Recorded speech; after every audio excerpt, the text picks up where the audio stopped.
I can't resist having Death by Glamour on. Ooh. Apex, are you gonna load?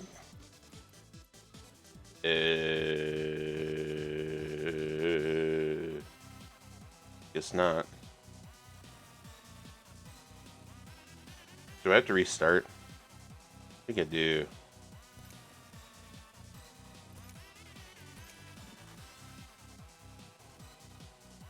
That was weird. I don't think it updated anything. For some reason it skipped updating things. That was strange. And now it's doing this. Fun. Anyways, it's been a while. It's Komodo Dile. Hope you're all doing well tonight. I was gonna play a little bit more Apex today, but well, I mean, I'm still going to, but just give this a second here.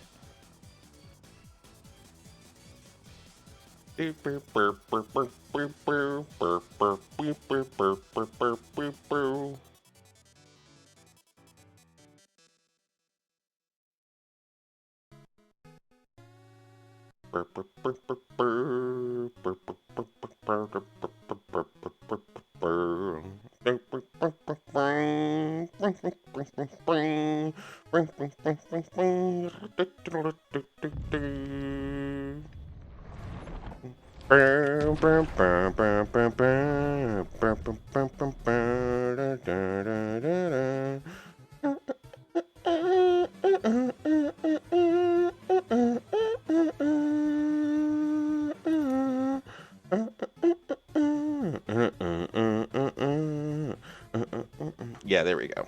Didn't need to do that. Processing and compiling of shaders. I figured it needed to.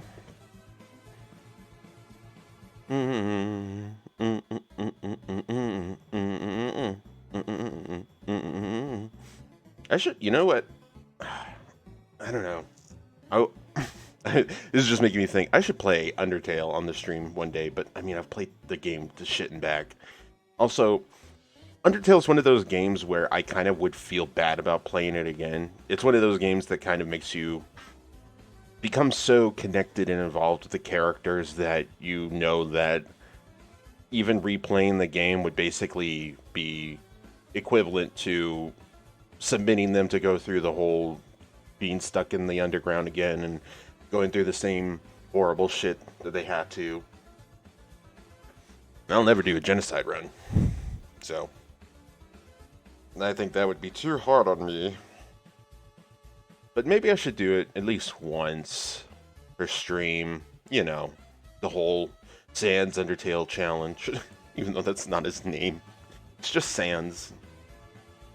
Oh, blessed Sans.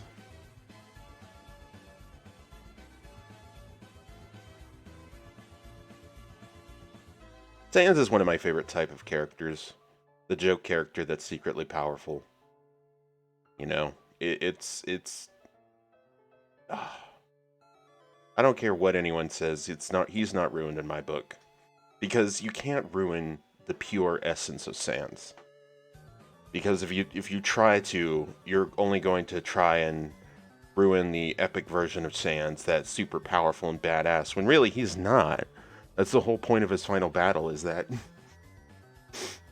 you can beat him, but he will just do everything in his power to prevent you from doing that. But he's still lazy, so you can't even overcome that. Anyways, hey, yeah, it's PNG Komodo. It's the only way you can run Apex, or at least I can run Apex at the same time. Here, let's go ahead and chill out on that. Yeah, that's what I thought. All right. So we're back with Apex Legends. All right, I don't have a... Isn't there a way to have Twitch chat? I can't be mean in video games. It makes me feel bad. Same.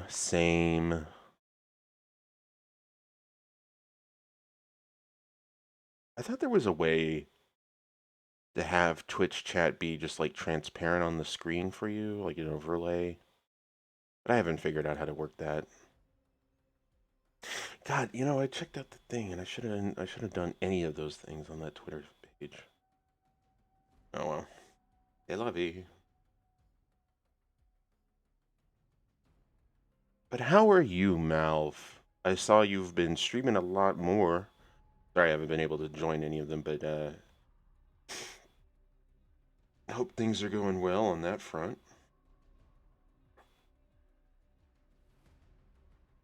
That and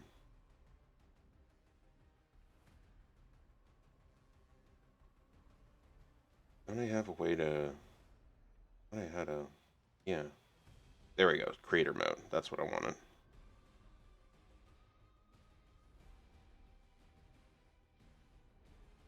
You should learn how to PNG. Oh, it's really easy. Basically, if you basically you go to reactive, um,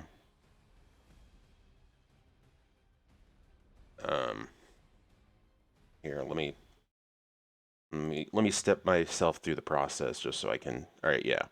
So you go to reactive.fugi.tech, and then you link your Discord with it. And anytime you're in a Discord call, it'll bring up a profile of you, um, or the PNG that you upload, and then you just add that overlay. It's all on the site, so you can just do it all online. It's really easy. I would love to be 3D right now, but I think it would probably make my gameplay worse. Oh god, I didn't want that.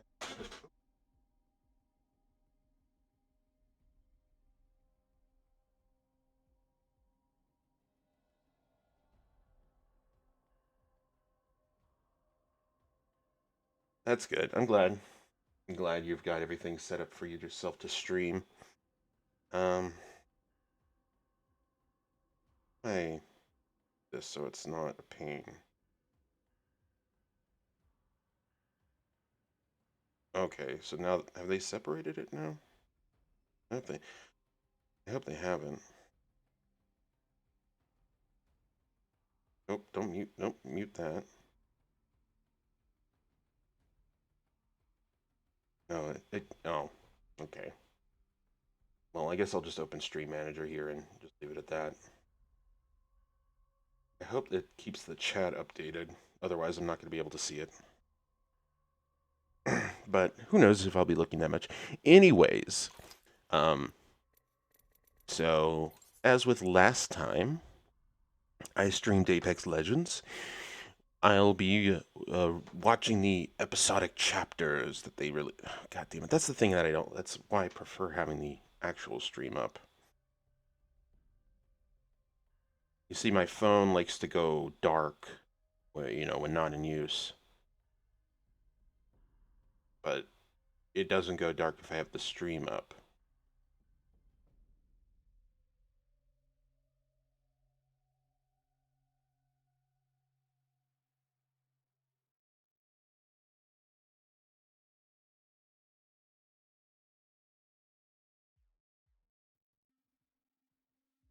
Then I can't have all the same features that I would.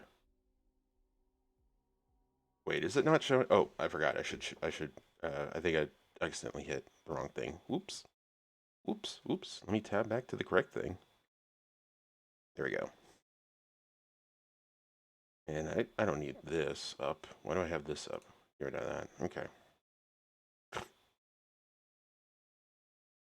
Lost my regulars. It happens.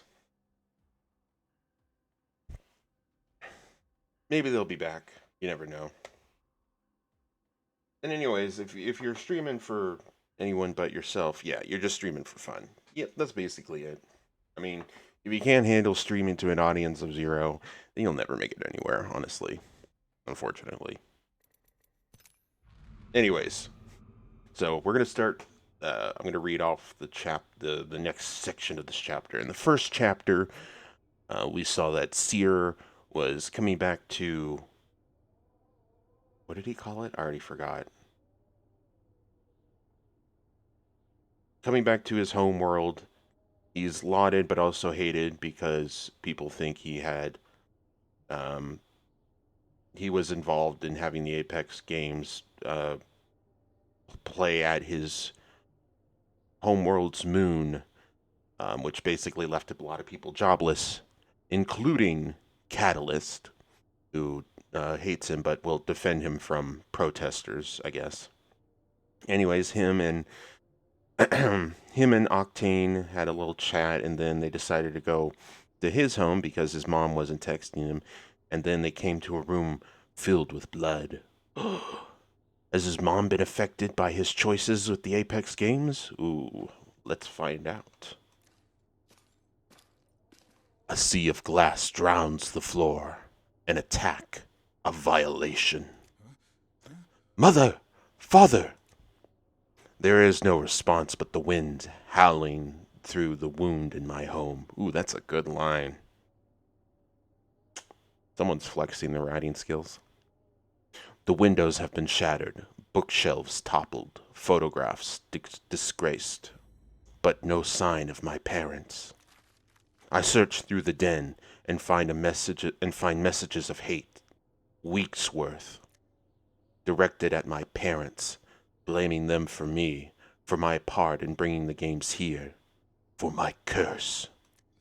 The curse! How long have my parents been suffering? Looks like something went down, amigo. Your detective skills are legendary.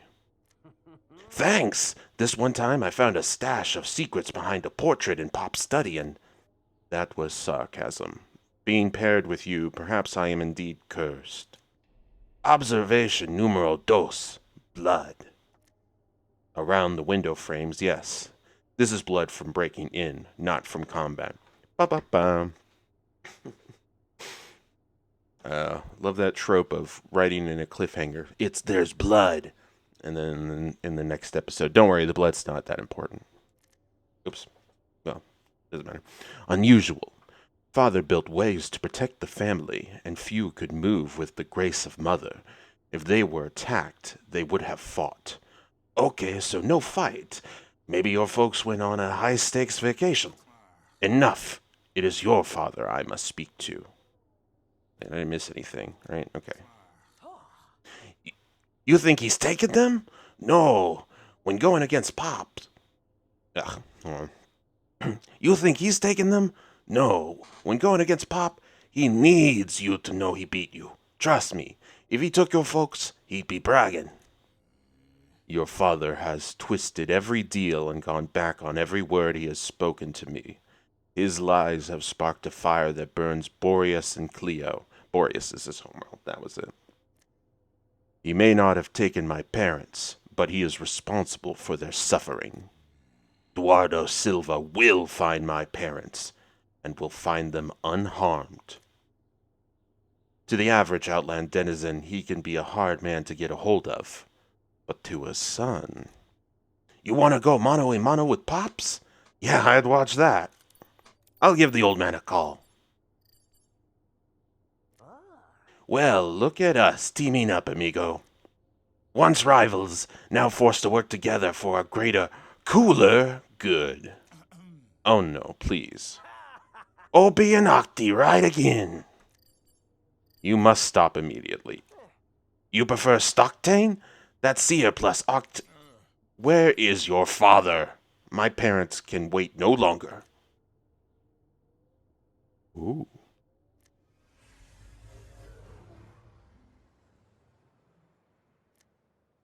His father does not answer, and I am surprised that Eduardo sends for us.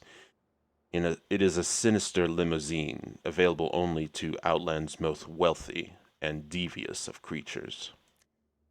There was a time Octavio would never bask in his family's affluence, yet little by little, the boy became ensnared by his father.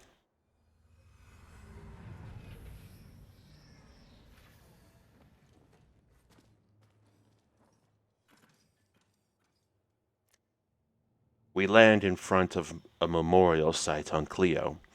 The Syndicate Corps are packing up drilling equipment. They've found whatever they're looking for. Troubling, particularly as the Corps were once a beacon of safety and hope for all of the Outlands. and now are little more than Eduardo's personal guard.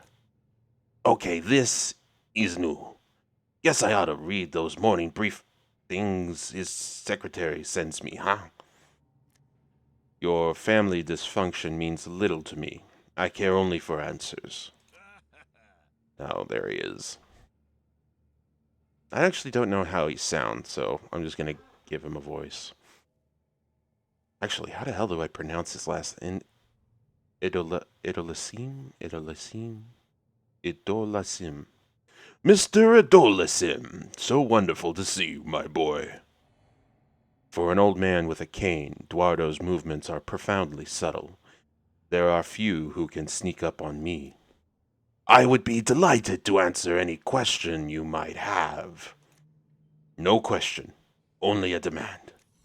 Find my parents. Your parents? Of course, my boy. Eduardo nods slightly to one of his syndicate corpse goons, and they move away with I keep wanting to say, every time I read purpose, I always read it as porpoise. I don't know why. Purpose. Please find Mr. Edelasim's parents. We're all terribly worried. Do not pretend to care.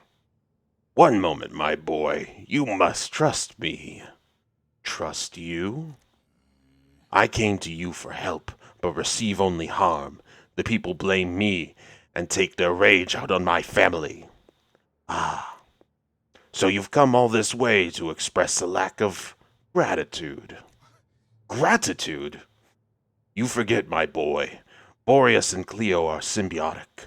Cleo is forgotten, yet with my involvement, it receives media attention and significant resources. Your schemes ignore Boreas's plight. Incorrect. Once Cleo stops deteriorating, Boreas's destructive seismic events will end. Both worlds saved, thanks to our fine work. Aren't you getting exactly what you wanted, Mr. Edlosim? Octane leads back casually, enjoying this far too much. Soctane, absolutely not. Aw. There goes the ship. Sorry, guys. Our deal had the games come to Boreas, not Cleo. Cleo is too fragile. Many will suffer. If some minor discomfort is what it takes to save the moon, that is acceptable. What is it you say? Encourage others to see the beauty around us, even in destruction. Dot dot dot. You do not know me as well as you think. I see the heart of all matters, and in you, I see none. It doesn't take a heart to save a world, Mr. Edelasim. It takes will. If a little interview and a few rabble-rousers are enough to rattle you, perhaps you lack is a backbone. Oops. It is not just rabble-rousers, it is a storm, a riot. One that took my family. And so the boy has a spine after all. Wonderful. Ah, and look, right on time. A dark floating limousine descends upon us, idling. It would seem the Syndicate Corps soldier Eduardo earlier sent has returned. God, I can't read today. What the heck? It would seem the Syndicate Corps soldier Eduardo earlier sent away has returned. Its doors open and my parents are not inside. Careful, old man. I have no patience for your... Eduardo indicates I get in. I could not trust him less. Beware your tone. You just so happen to be talking to the man who knows exactly where to find your parents. Oop. Shit, I didn't mean to do that. Fuck, damn it. Ah, the double click. Alright, well, let me go all the way to the end.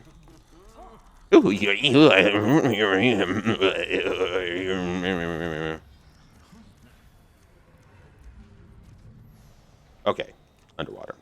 Never mind. I read it all. I just double clicked. I guess I just double clicked to the end. Oh. Okay, interesting. Interesting. What is our daily? Play as Octane. Oh, that'll be fun.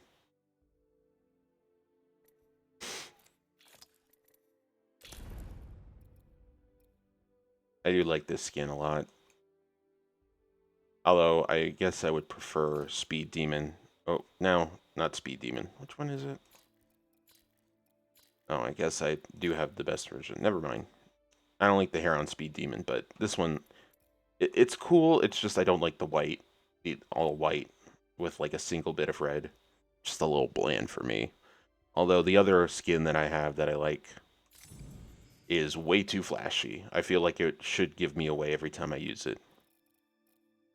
Wait, is it the... No, okay. It's a little different, but still, I want to wear this one.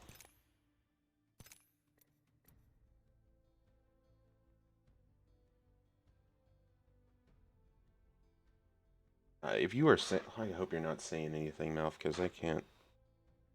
Yeah, alright. Dang it. The one problem with this app... Maybe I need to update it. Let me see if that'll actually fix it. The Twitch app likes to stop updating the chat for me for some reason. So I have to look at the screen to be like, oh, that's what people are saying. Alright, I'll update Twitch here. Let me see. Let me just go ahead and see what you're saying.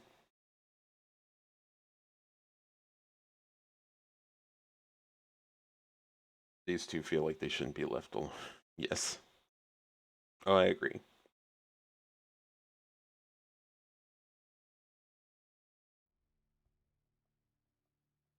Alright, well, now will it work? Let's hope. Alright. Well, at least it reset the chat. Hopefully, it will update me anytime somebody speaks or something. Alrighty, enough faffing about. Let's play some Apex.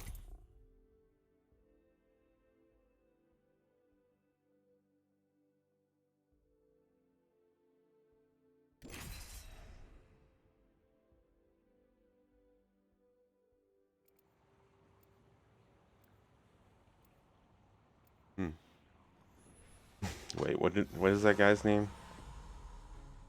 Loot D's nuts. Cool. Everything has a gravitational pull. Draw in the victory. Ready, steady, go! It's a good day to take out some fools and be back in time for dinner. Got pork chops tonight. Love pork chops. Pork chop sandwiches. Pork chop sandwiches. Punch the dragon. Introducing your champion.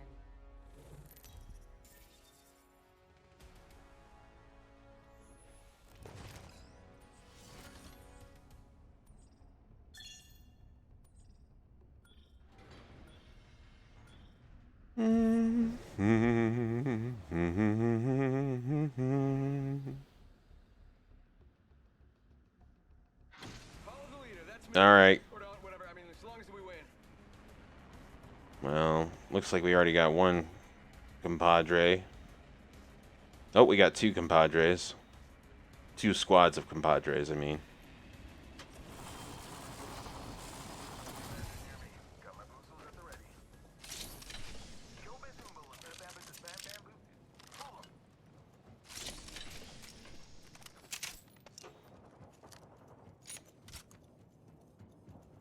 It's go time! Let's be honest, I'm the only real champion here. Oh, someone got the party started. Bam! There goes a boozle. Wait, I just heard a... Good. We're in the next ring. Arcstar!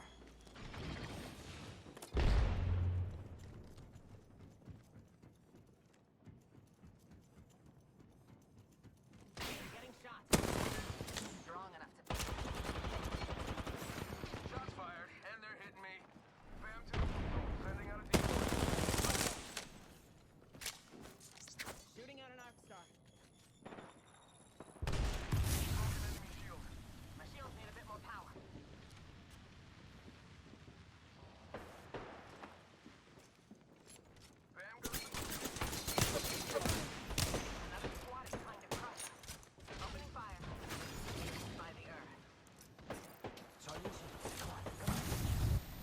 Everyone's just throwing grenades at each other.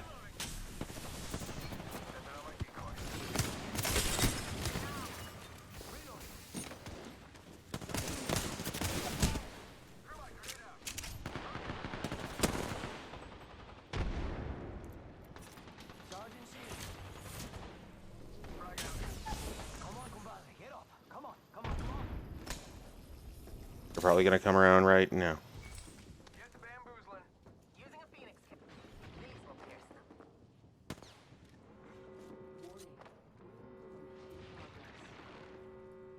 Got it. Charging on my shields.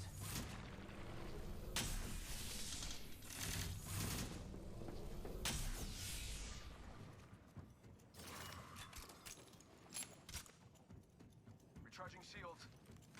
Ooh, that's gonna kick.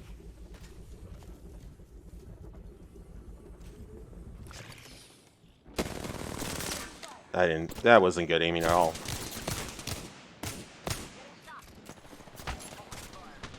Get out there and bamboozle.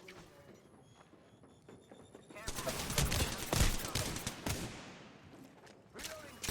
Damn it.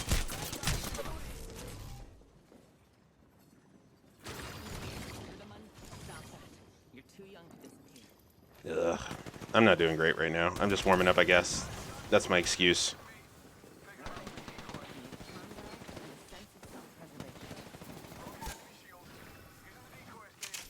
Charging on my shields.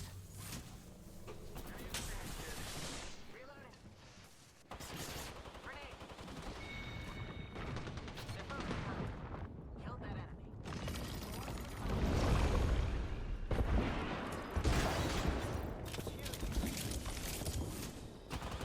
Bam! There goes a boozle alert. I'm out of light ammo. Reloading. Huh. Looks like that was the last of them. There we go. Using me. Wait, didn't I pick up any shields? I thought I picked up... oh, you must have picked up shields. New kill leader. Charging up my shields.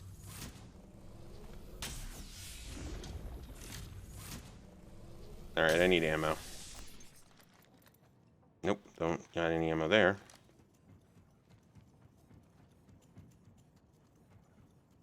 Alright, We're down to 50%. do I want to keep... That's a pretty easy math.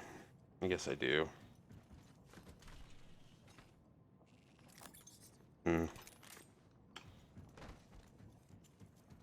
Recharging shields. God damn it.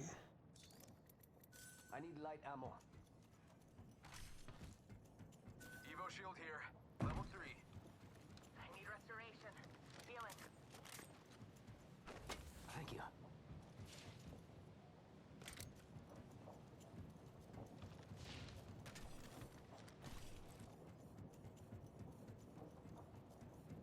Ready, set, go!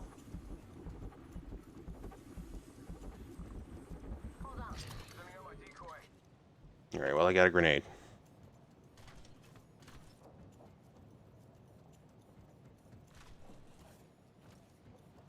Alright, I might have to switch out for something that takes the ammo that I have. Oh, I guess there is a... whatever you call it. I forgot. Make stuff station. But I don't have a lot of money. I don't have a lot of the things. You know what they called, right? New kill leader. I need light ammo. Not for long, pal. Yeah, same. I need light ammo too. It's go time.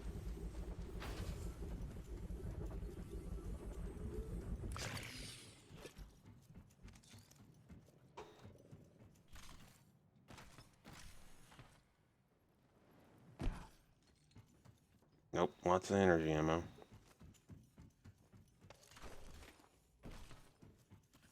Alright, you're gonna find a lot of light ammo if I just follow you.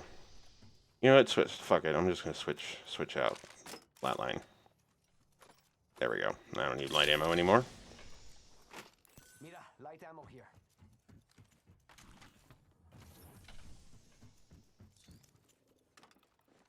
I don't need. Got some materials?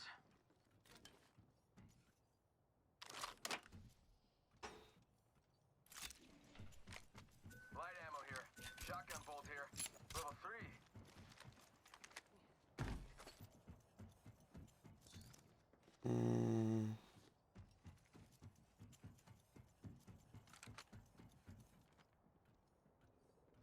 Heads up, someone's been there. Go time.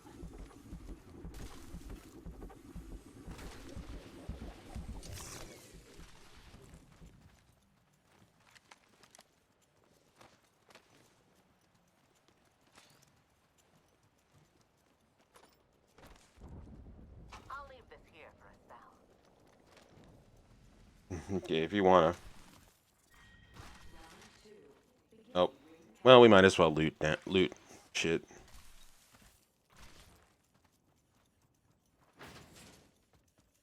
Light ammo here.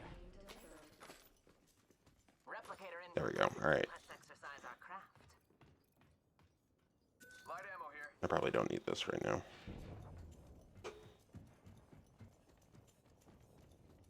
I am looking for stuff. I don't know what yet, though. I like the feel of that spot. Let's go. Sí, por favor.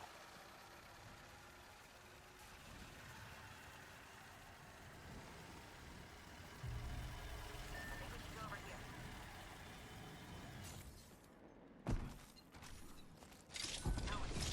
Level 2. Send in a decoy. Oh, Wait, how do I know that I'm not the decoy? This is dream within a dream stuff. Want it? yeah, Ash is revealing my position quite a lot, huh? Thank you.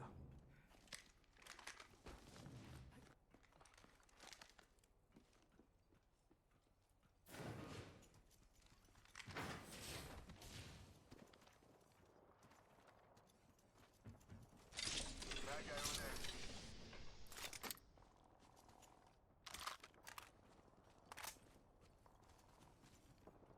I don't even know where he said. All right, position revealed by Ash, so maybe over there. Yeah, it must be. Calling to us. Kill leader appointed.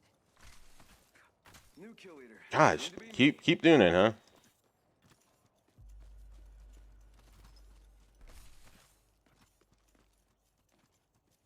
Rápido, rápido.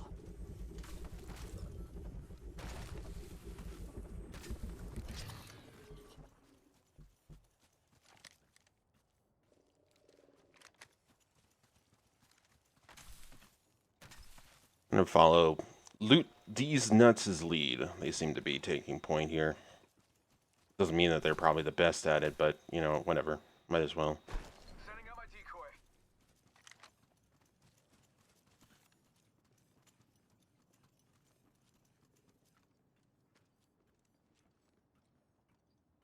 Okay, 10 seconds till ring close. Let's go, let's go, let's go. Yeah, this place has already been pretty ransacked. Although there is. We're not the first to run through there. We're all outside the ring. You want a future to read? Get moving.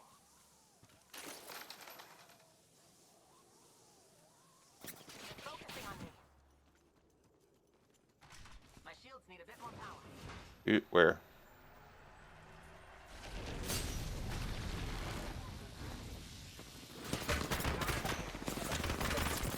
Oh, there.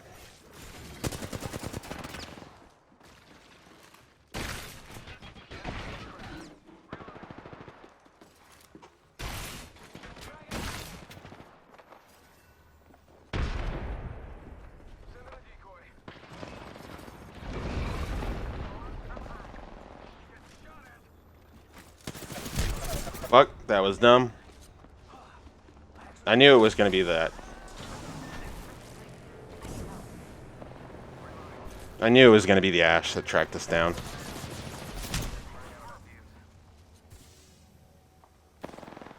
decoy escape deployed.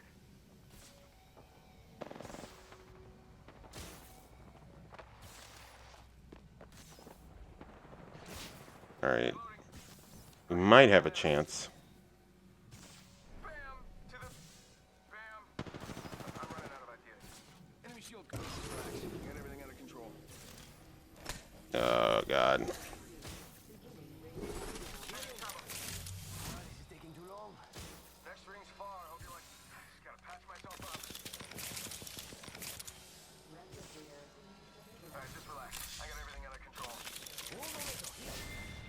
Oh, that's not fair. Time to get a beacon.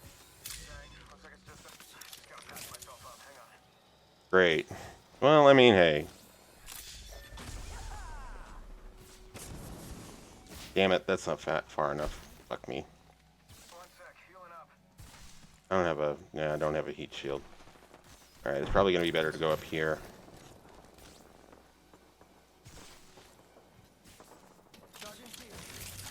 I don't want that. Hold your applause. Fuck, they saw us. Damn it.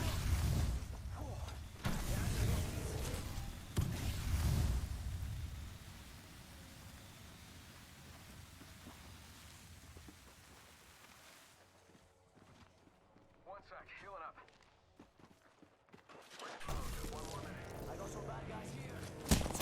Yeah, go ahead. Go ahead, do it. Alright. Man, you even die slow. Okay, hurry up. I have stuff to do. Damn it. Why is this not updating at all? I hate this. I hate this. Ugh. My chat is not updating at all on Twitch. I don't get why.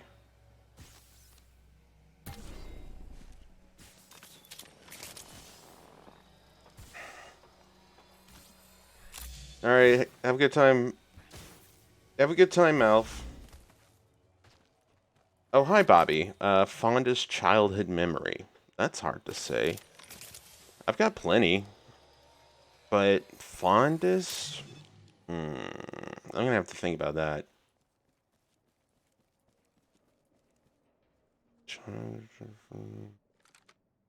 My first memory, like the one that like I can remember having, when you're a kid, you have like a memory that's like the farthest back you can remember. Everything else is just who knows what. Um, was playing out in the field outside of our second home. Um, it's when my brain just decided we're gonna have this memory of just playing out in the field. Oop, guys getting sniped. I would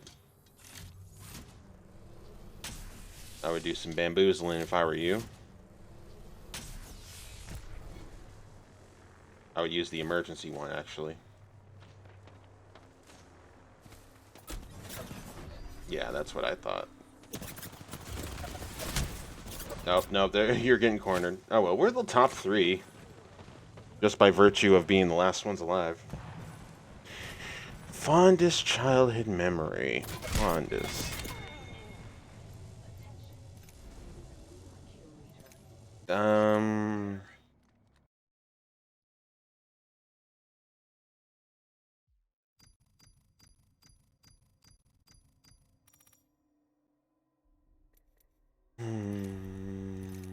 Oh, okay. One that's really special to me is one time, um,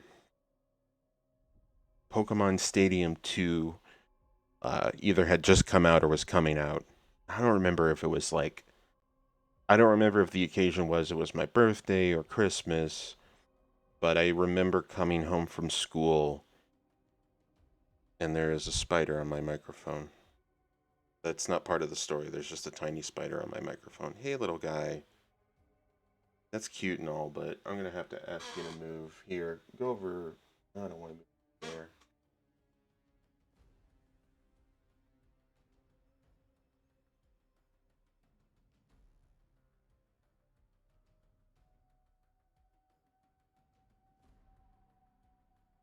It was a very tiny spider, so I wasn't scared of it. But then I lost track of it after I tried to put it down somewhere.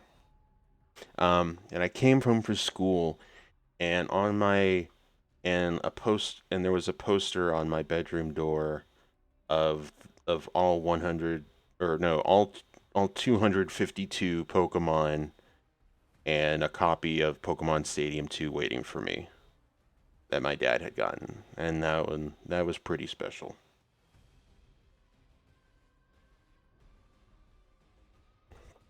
Oh yes, but it was a tiny spider.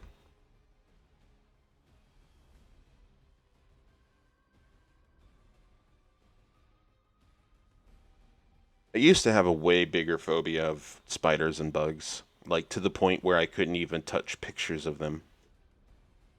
Like even like in books or anything, because I was just so grossed out and icked. I was like, ew. I've gotten over it somewhat, but I think I have a healthy fear of spooky looking spiders.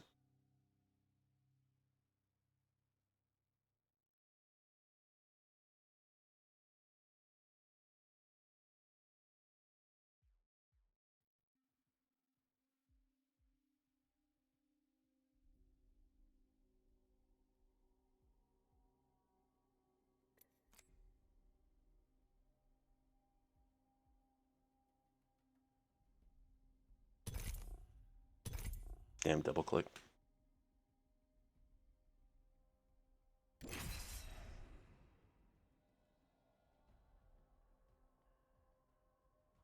It's another fond childhood memory.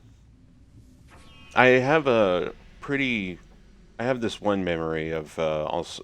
God, I can't even think of what fun. I have one memory of me at my friend's house and us like basically playing through the night, playing Doom 3 on, I guess maybe it was Xbox or something.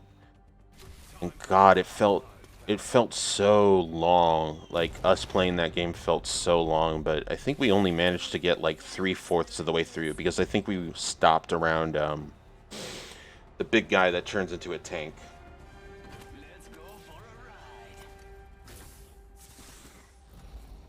There was an Orb Weaver exhibit 5 years ago I went to. I was too tall, so I had a hunch, so I didn't touch any spider webs. They were free roaming. Oh, that doesn't sound like my cup of tea. Wait, I thought we were playing on Olympus.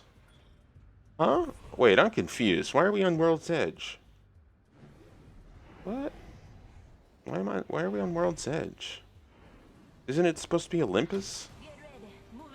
Oh God. Okay. Sure.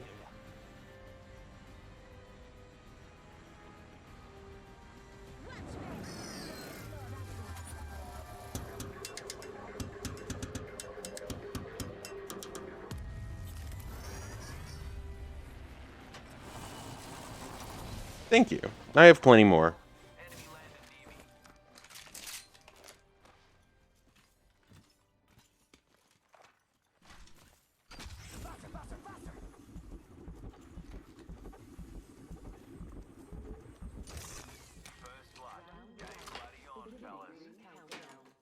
Gotta hop up here. Skull piercer. I've only got a shotgun.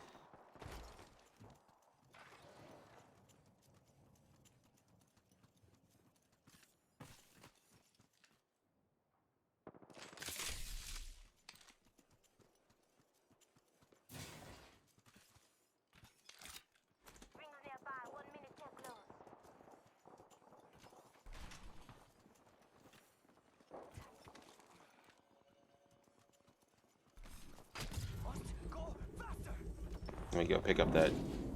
Nope.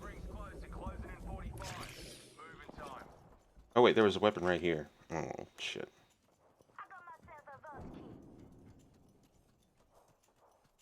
I thought there was energy ammo up here. Well, I guess there's just this. 30 seconds until the ring closes. You like? Yes. Hell yeah.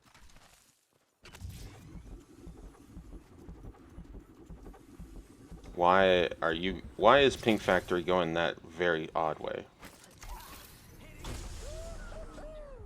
New kill leader. Show off.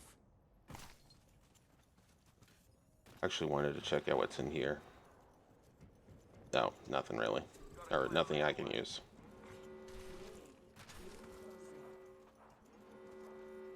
Where? Pink Factory, what are you doing, man? Oh well.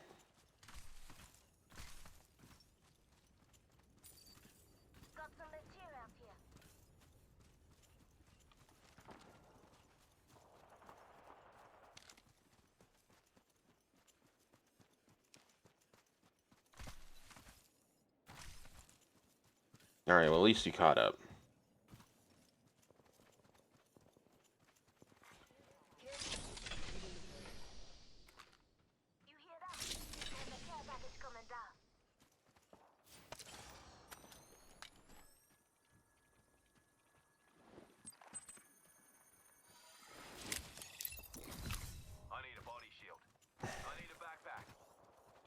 We'll find it for you, dude. Don't worry.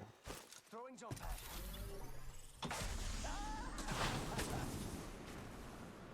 Faster, faster, faster.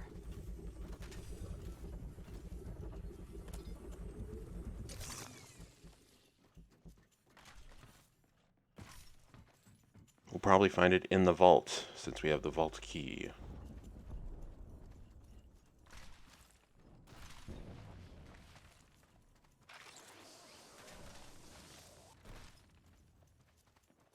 Enemy trap. Watch out.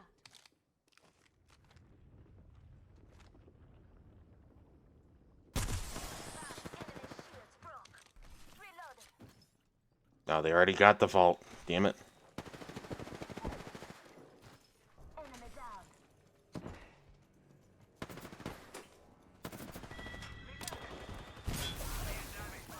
I've got some ammo.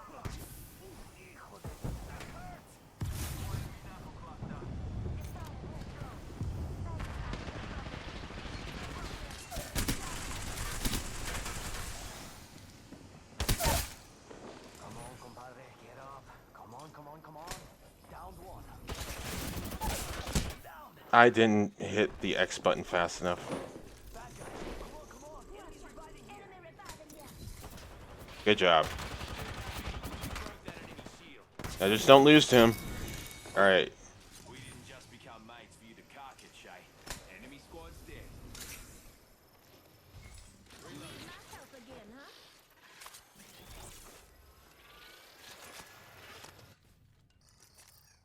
Charging shield. Healing. Give me a sec. Pass me that sugar.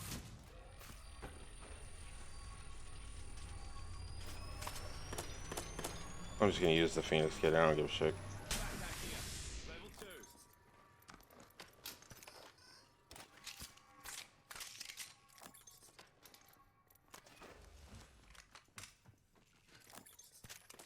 Breathe easy. I got a vault key. Recharging me shields. No, we still have a vault key we can use. Ammo. Nah, I don't got anything.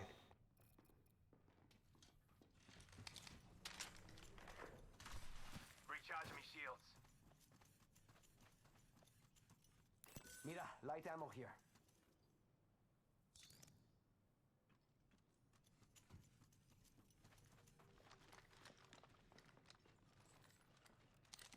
Half the squads are gone, separating the boys from the men.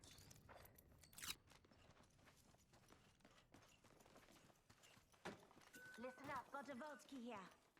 I'll take it. Got a vault key, compadres. I doubt we'll come across another one, but just in case.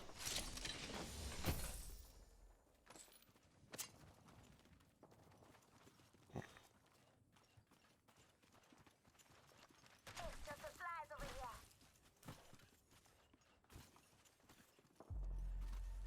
Listen up. I'm calling a lifeline package in.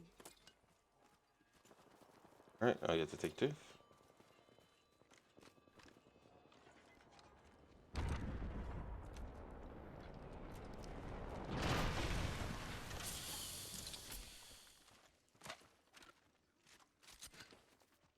Backpack here. Anyone want it?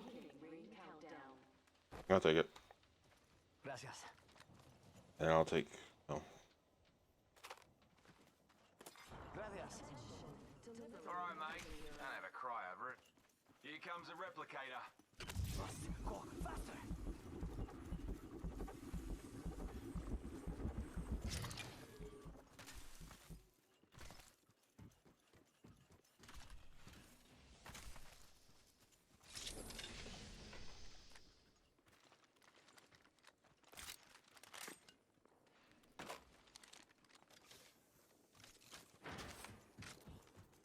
Optics here. Close range. Wait, was that a... No, it wasn't. Thought it was a energy clip.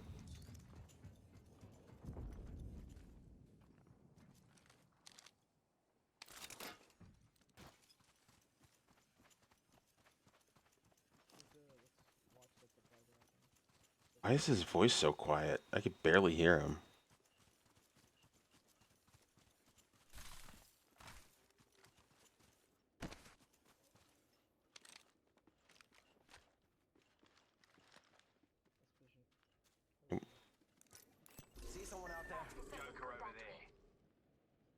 Yep, we both see him.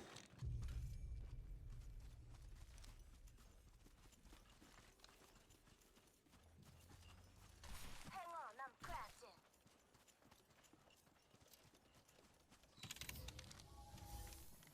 Got some crafting to do. Doesn't look like anyone's been here, or at least they haven't activated anything. Let's go that way. All right. What do you want? Let's pick. All right, yeah, let's go this way.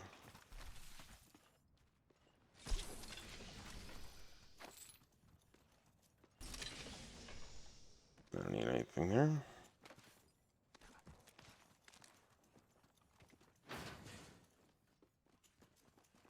Being shot at. Oop,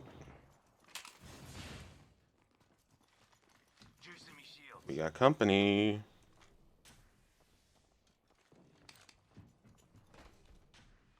I think those shots came from the north. Oh my god.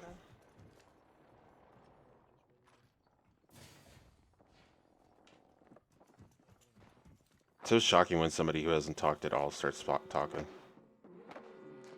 Shoot, enemy here.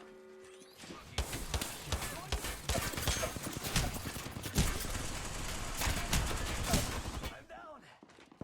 No bueno. Amigos, let's go here.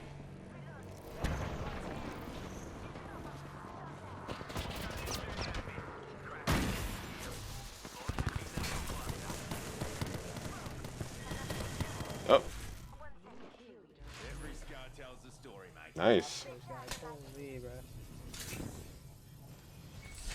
Gotta use a Phoenix kit. These take forever. I'm using the Phoenix kit, fellas. Charging up. Gonna say hello.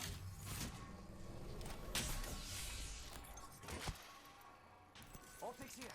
Close range.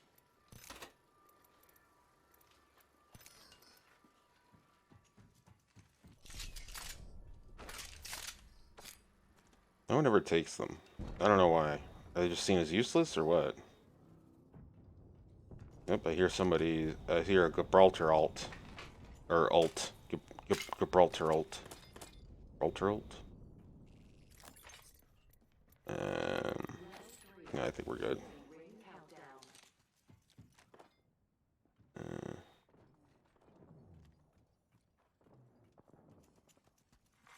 Attention, delivering replicator. Replicator on its way.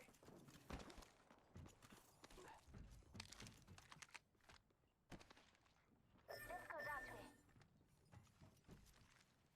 Jump pad out. They tried to get a whole setup.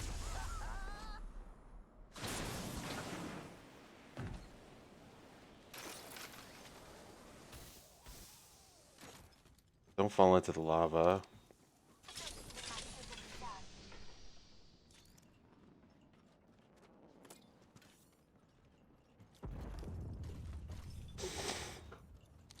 Looks like somebody was here, but they decided maybe not to stay. Which way did they go then? Got an extended supply bin here. Care package over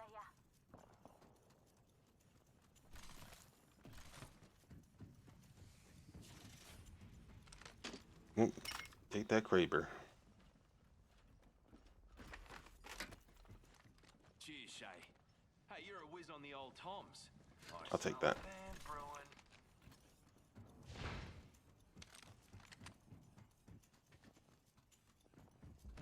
Let's see. Oh, I heard Loba. I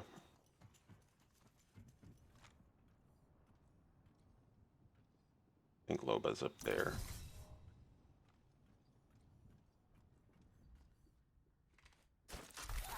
Hit the ejector seat. In case we need it. Not using it yet, but just throwing it down. Down there now. That dude's mic is so quiet. Enemy shoot broke. Shooting. Okay, somebody, that was a, it was the, I see. I don't really have any long range ability right now. Enemy. Other than the L-Star here. We're all inside the ring. Delivering care package. Packages coming in. Big dings in that. I think we should wait for them to come to us, honestly. I'm spotted. Because if they're this way, oh well, they're still within the map. Shit. They're the ring. I don't really have long range abilities right now. I cannot hear what this man is saying. He's so damn quiet.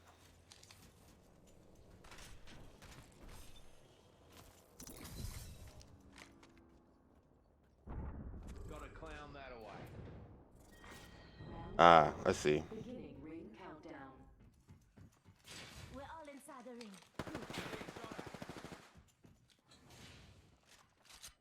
Juicing me shields. Hostile close. Heal up, heal up, heal up. Recharging me shields. Nice try.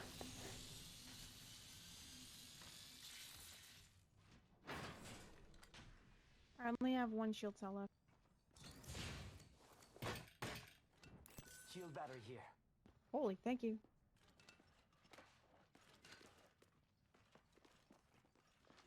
We'll get more off killing these guys. Got another squad. Armor.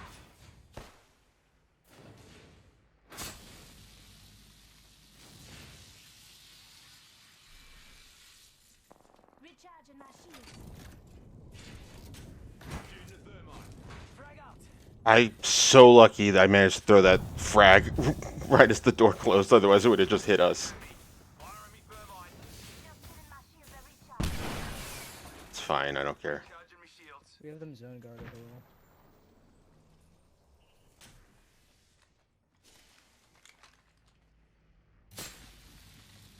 Keep throwing it like it's gonna do something.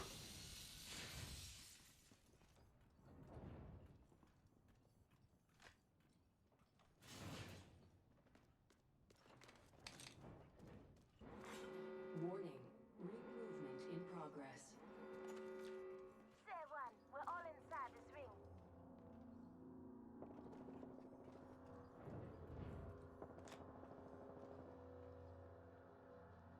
They're still just on the fringe.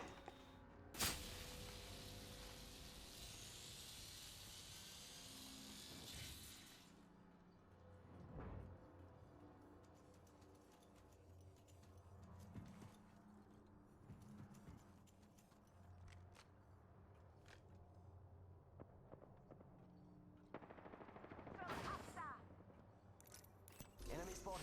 Way out there, like little cucarachas.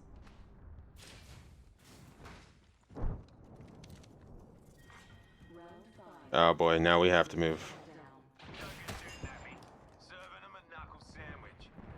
I'm getting shot at. Juicing me shields. Just giving my shields a recharge. Healing up. You throwing another? Yeah, I figured. Hitting the eject button. Just in case. There's like 3 squads out there just fighting. I'm just throwing it out there. 1 minute and the ring's Also, spitting this Ash I distance, think is folks. solo.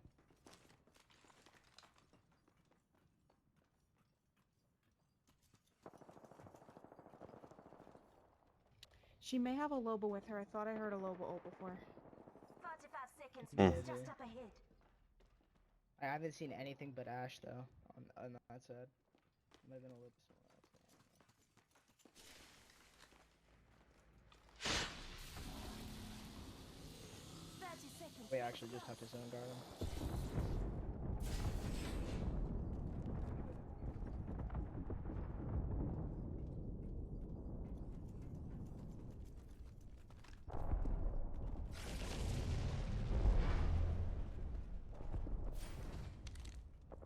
Ring's close in 10 seconds. Hold on to your knickers.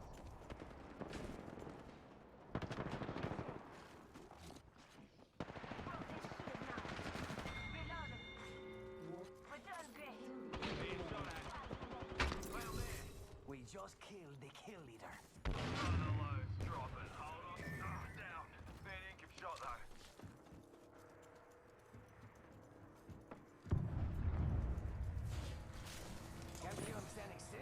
Thank you.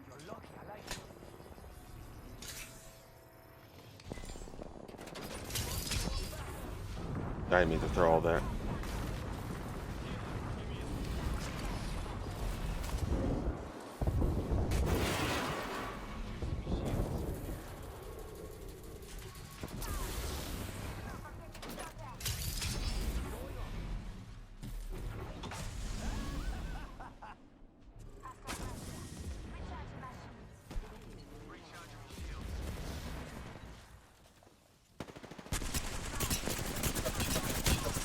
Damn, they all tackle. Damn.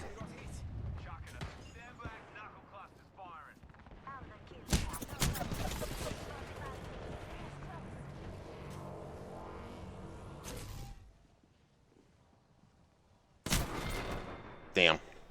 Got me. What you think you were gonna do? Win against me? Man, Care, brother.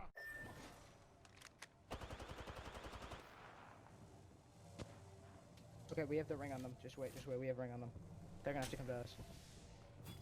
they will? Are you sure? I mean, I'll trust what this person says. They sound pretty intelligent, but...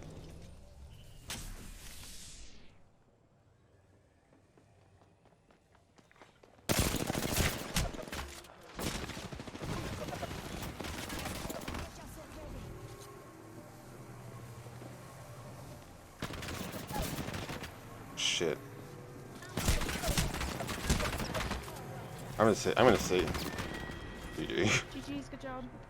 Oh well. Man, I did not intend to be playing Octane that long, but I managed to have decent squad members. I just was the lacking one, honestly. I like Octane, but I find I don't do well with Octane while in a squad. I don't know.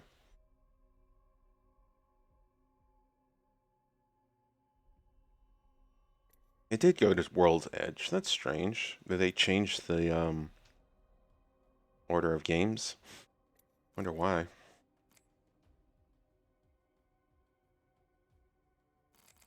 Anyways, they played garbage that match, honestly. Ugh. One finishing move. Oh my god. It's always so hard to get those. Wait, what do I need? Right, I still need this. And then... Oh, I could play Revenant and work on that. I do like Revenant. Or I could play Pathfinder, work on 2 challenges at the same time. You know what? I'm gonna play with my old Revenant bud.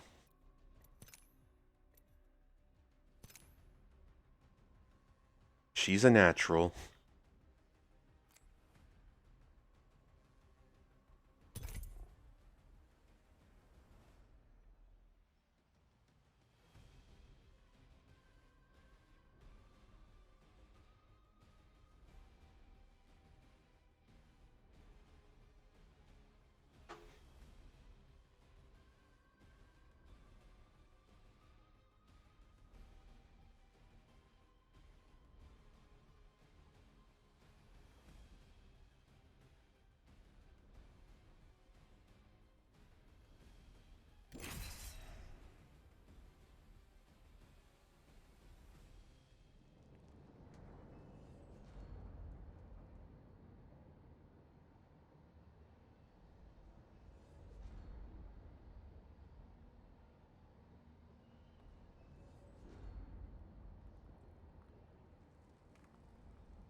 Ain't afraid of much but losing. That would be a drag.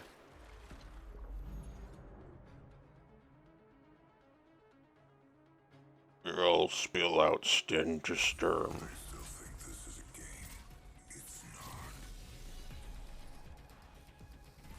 barrier's not the Oh God, I'd pay you to break me. This is your champion. I always pay my respects to your families. Think that makes me soft? You're in for a rough match.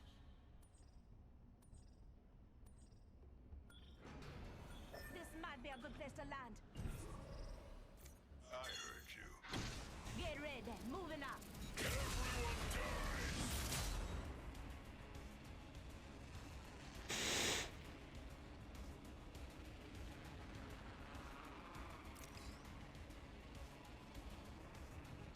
I think someone had the same idea as you.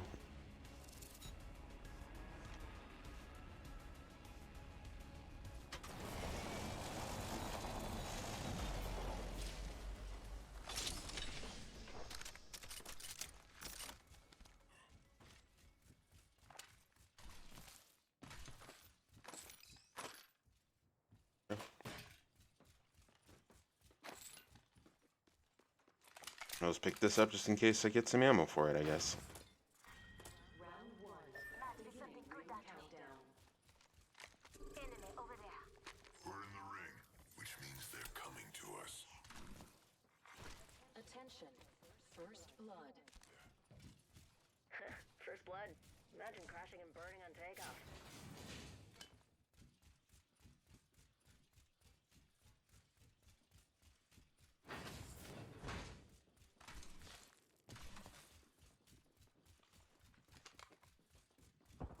Taking fire.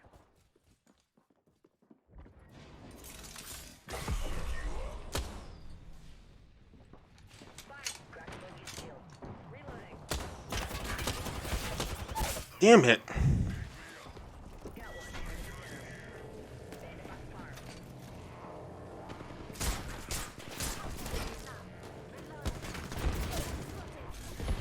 I got you. Don't matter who you are back in the world. You're in my house now.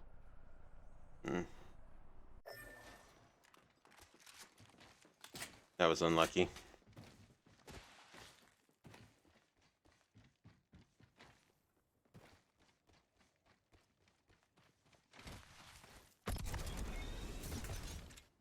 Here, I'm back.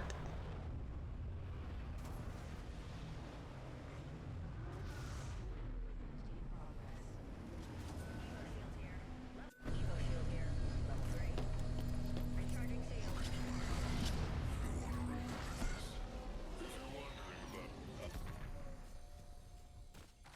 Patching myself up a Thanks. It truly is a wonder to be alive. Ooh, yes. Spitfire, baby. You still owe me, little birdie. Just giving my shield a recharge. Cargo bot down. Finders Kill keepers. leader appointed. You hear that? There's a care package coming down. New kill leader, but they haven't won yet.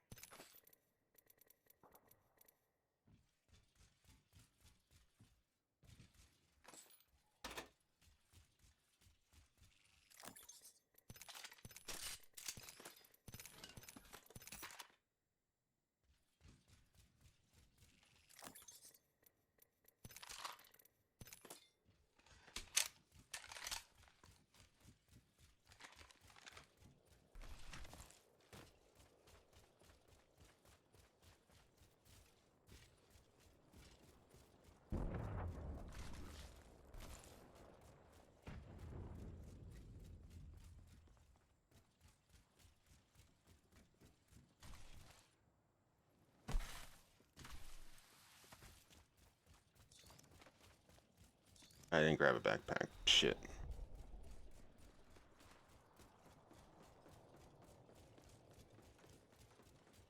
Come and get your birthday present.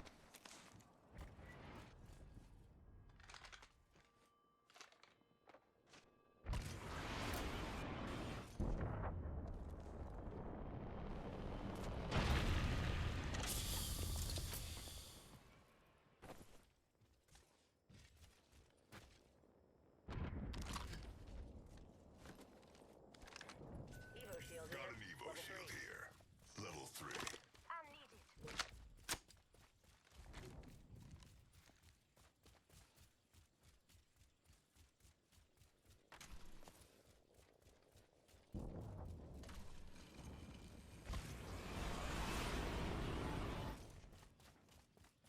can't get up that way. I have to...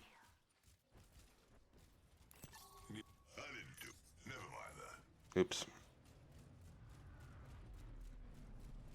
Dropship overhead. Another walking corpse.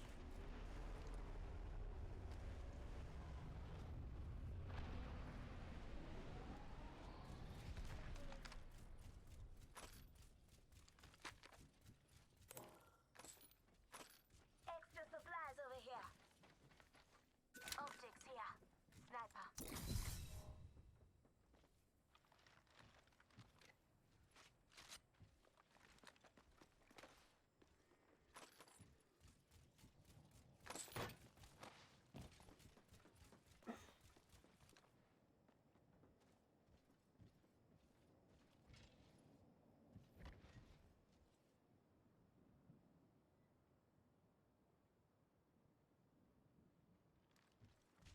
Okay, they're taking the... I guess the...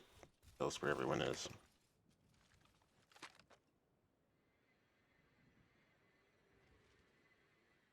Let's go that way. Alright.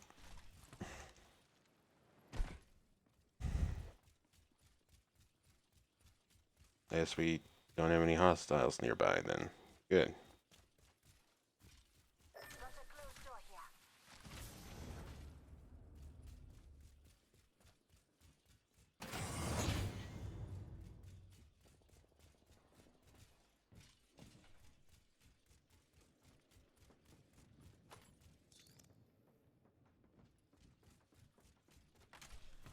And this way for us.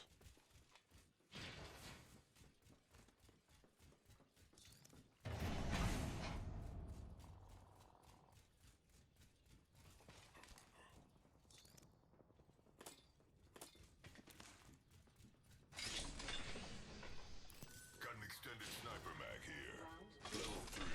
Ring countdown.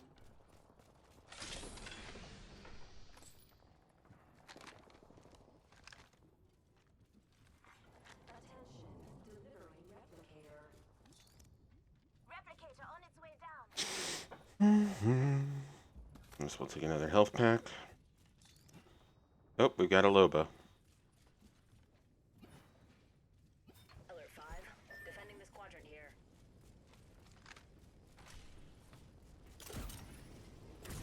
Burn is good.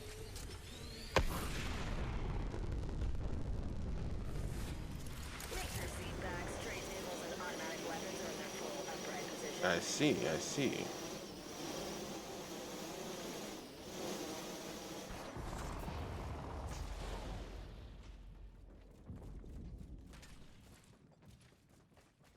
Calling in a lifeline package. Half the squads are already dead. Shame. Materials, check.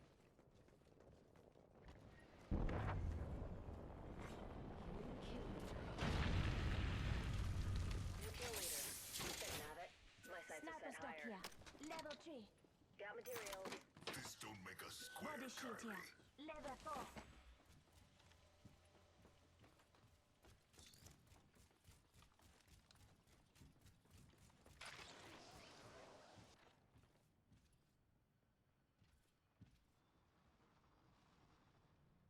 Oh, where did I hear that? McCrafton, hold up now. Materials, check. Shit.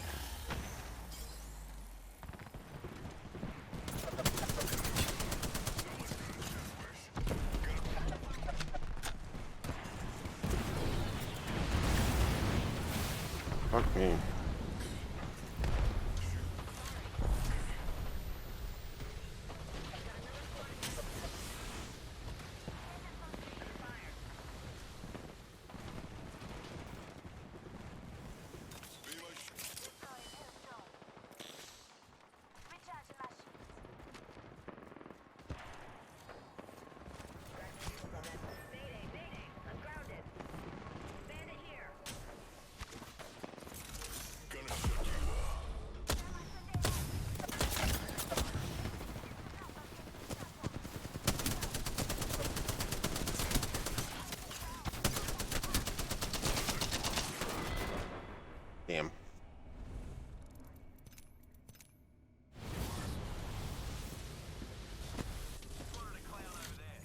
Connect into lobby. Ooh, it's taking a while. Love it when that happens.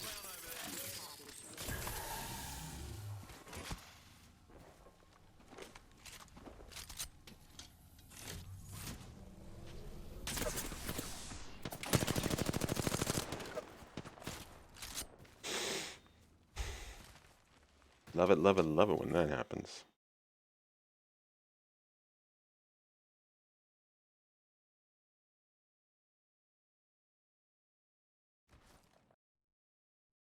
Oh, okay. There we go.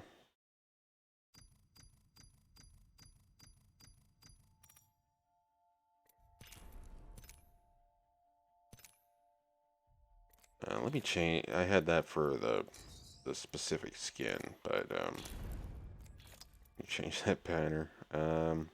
Silent Assassin was it? No. You know what? As cool as this is, it's one of my least favorite banners. It just looks so bad.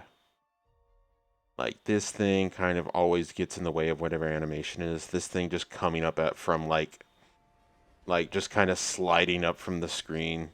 It's lazy.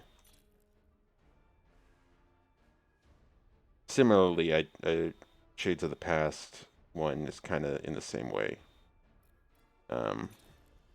Even though they're both gold, but I prefer these two and Solitary Confinement. But I want to go with this one because obviously it looks the best. IMO. With any of the skins.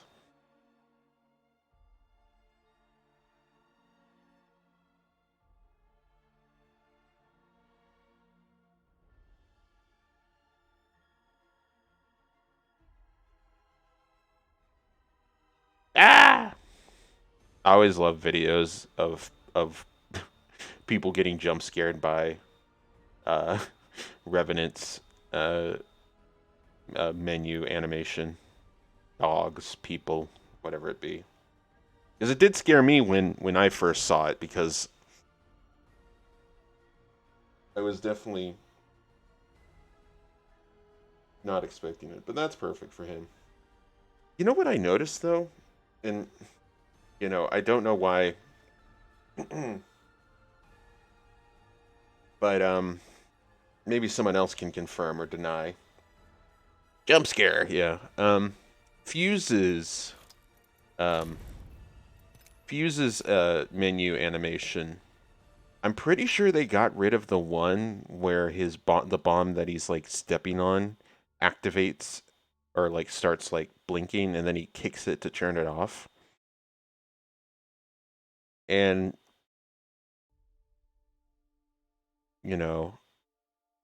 his only other ones are him, like, shaving himself with his knife, which he's gonna do, and then the other one's popping out the beer from his mortar cannon here. Um, but like immediately once I noticed that this one no longer played, maybe it's just because of this area, maybe it clips into something or whatever, I don't know. But my first immediate thought when I realized it wasn't around anymore is like, were they like like we don't want kids to go around kicking untouched bombs in the ground to try and turn them off. It's the only thing I can think of why they would get rid of it, is either like someone complained, you know. I guess especially with the war in Ukraine going on and shit like that. Like, I guess it would be pretty bad but like, I mean, the whole thing about Fuse is, he's kind of reckless, a reckless type who knows explosives so in and out, he's not afraid of them. But he's also got a bionic arm. Yeah, I don't know, like at some point you have to feel like the character, you're not going to emulate the character if you're not the character. Does that make sense? I don't know. Maybe I just don't understand kids. But like I don't think any kid would see what Fuse is doing and be like, "Oh, I bet I can do that." But I just noticed it was gone, and thus I was like, "Oop." Oh, I just heard one of the tones in my ear go out. Sad. Sag. Anyways. Um.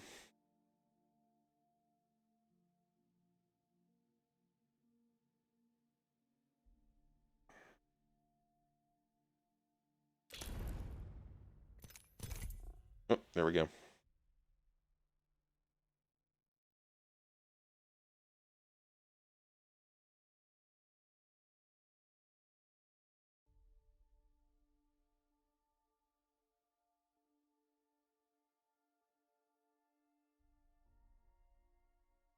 I wonder if that is something I could confirm.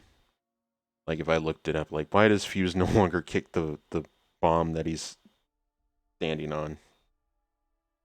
And then like they took it out because parents complained, or maybe they just took it out of their own will, on their own free will.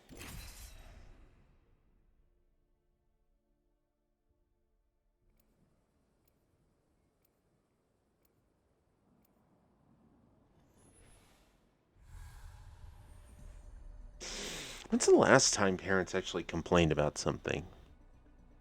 It feels like that's something that doesn't happen much anymore.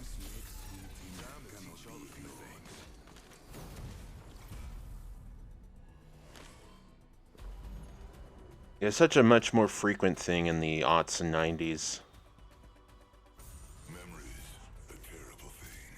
But I guess I'm not too much into kids media these days, so I don't know what's like complained about and what's not. I think the only thing I recall recently is that parents complained about Fortnite being too addictive, which like okay, I mean whatever.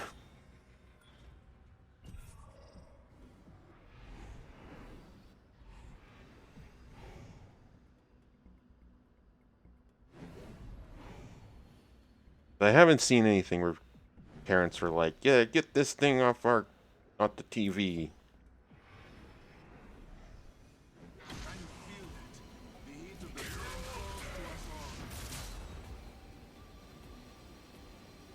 I remember one time my mom caught me watching Ed and Eddie, and it was the episode where they get stuck in oh, I think his name is Johnny. Who's the kid? Who's the kid with Plank? Who's the kid who owns Plank? Owns Plank. It's such a weird way to say it, but you know what I mean. The kid with Plank. Round 1. Beginning ring countdown. The next ring's 5, my friends. Attention. There is a new kill leader. Let us go there. New kill leader. Labels are a curse and a target.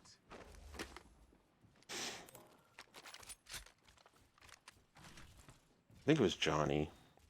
Anyways, it was the episode where they're stuck in Johnny's shed or his tree house or his home or whatever, and they tell him stories to fall asleep to. And then ED is telling his story, and there's a part where the Kanker sisters grow giant, and then like shoot chicken lasers out of their armpits, and my mom misinterpreted it as like them taking off their tops and shooting lasers out of their breasts. Which like kind of funny in retrospect, but I remember I was the fact that she was like so upset by it was like that was one of my favorite episodes.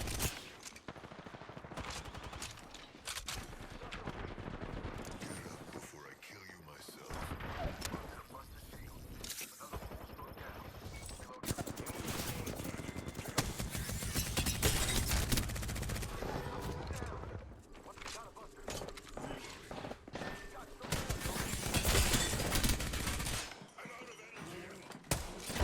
Damn it.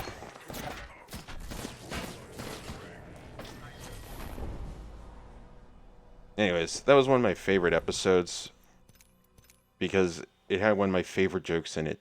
As a kid, I really loved fourth wall breaking. I thought it was the funniest thing. And that part specifically, when the giant Kanker sisters both like combine their heads into one giant head, And Eddie goes, Ed, your story's getting weird. It was just so funny to me. Uh,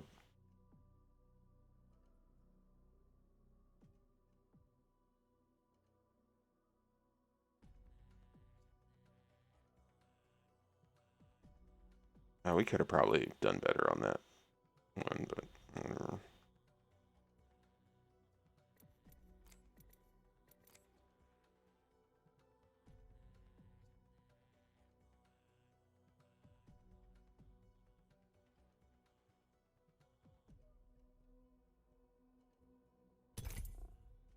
I don't really want to play on, I don't like World's Edge.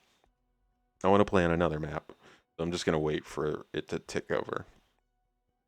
World's Edge is fine, but it's just like, ugh, I've played on it so much. I'm sick of it.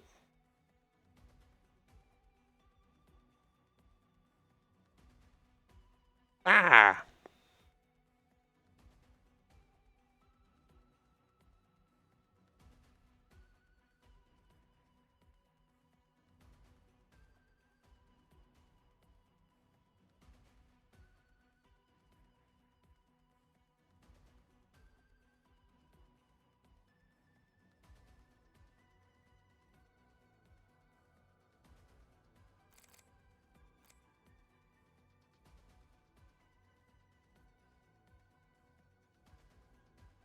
Hmm.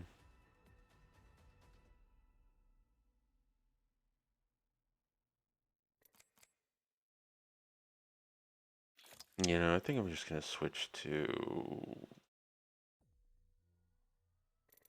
Pathfinder for the next one.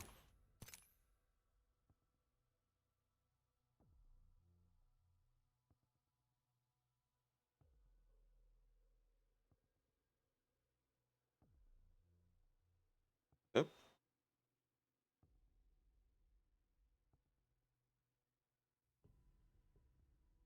Saw on the Twitch screen my reactive bugged out there for a second.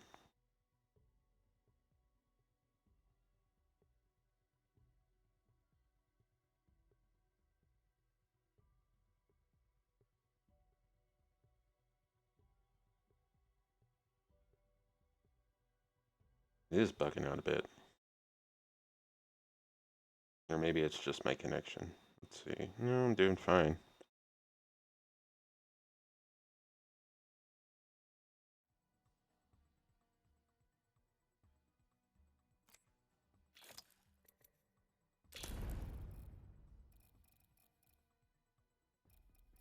Mortal Coil again? Oh, right, this gaudy thing. Oh my god. Fucking Cheetah Man print. I like the crash test one. Just pretty simple design, but I like it. And Bloodline always kind of looks cool on whoever it is, but gotta stick with Gilded Grappler. My best skin.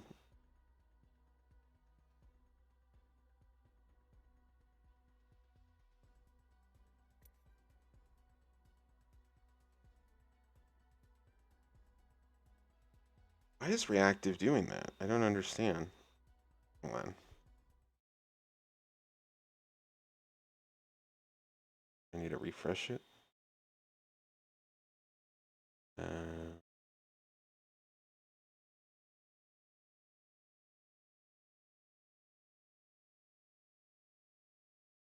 Okay, let's hope it just works out there.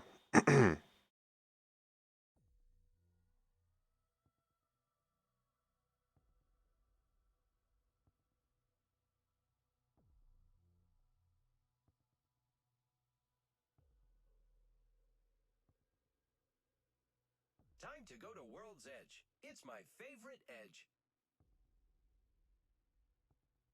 Okay, we're back to Broken Moon. So wait, did they take Olympus out of the rotation? Oh, so it's just 2 maps? Oh, God.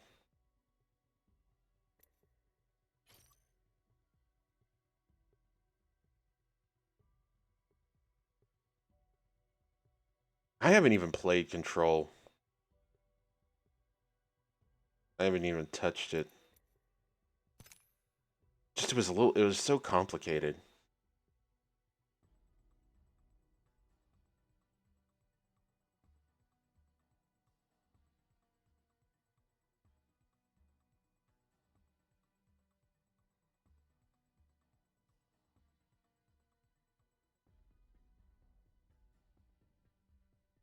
If I had two other buddies with me, I'd probably play it though.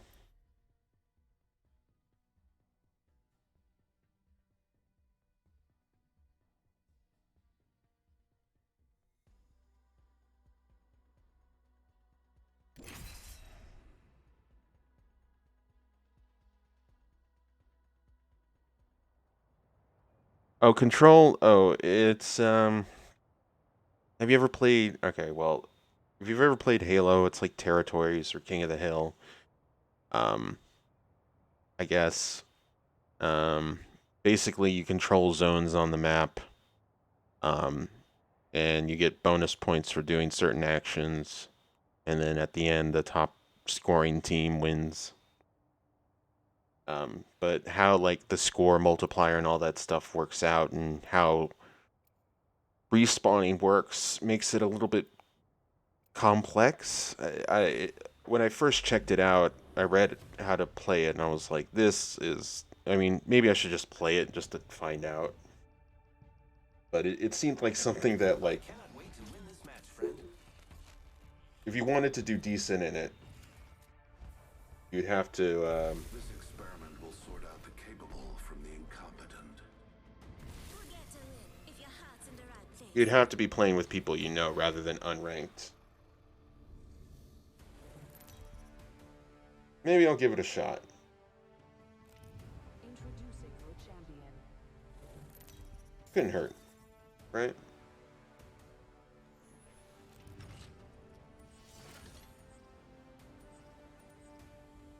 I'm the jump master. I won't let you down, except by falling. Okay.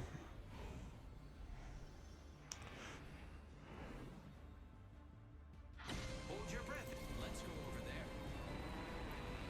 Why not, you know?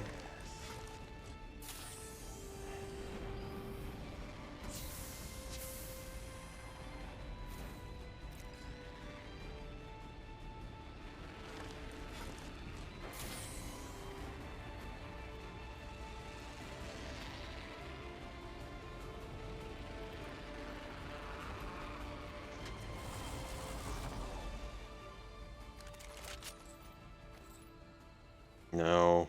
You know what? Maybe I should try. All right, I'm gonna try sniper this round. I didn't want to pick up that.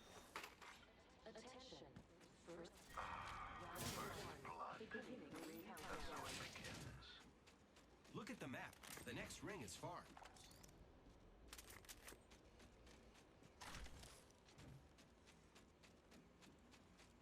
Can I get anything to help me with using sniper this round? No? Okay.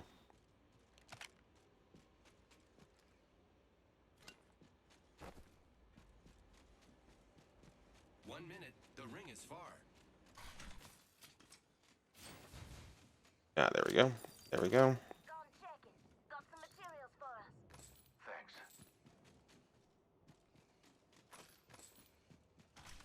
The ring is distant. 45 seconds before closure. New kill leader appointed. New kill leader. Go on, watch out. Thank you. Come on, Rick. Stay alert. Barrel stabilizer here. Might as well go ahead and grab this.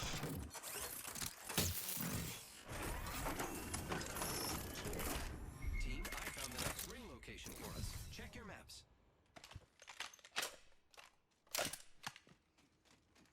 I've got an Evo shield here. It's cool. Level 2. In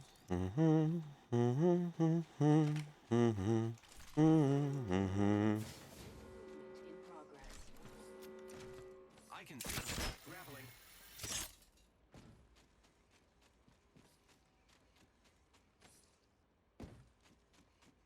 See, where do we want to go? I hate being point man.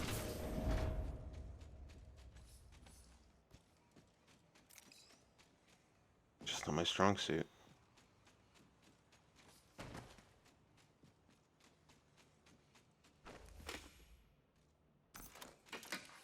Attention.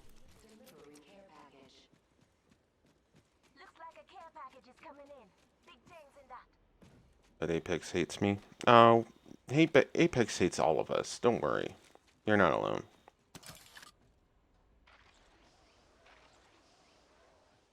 Okay.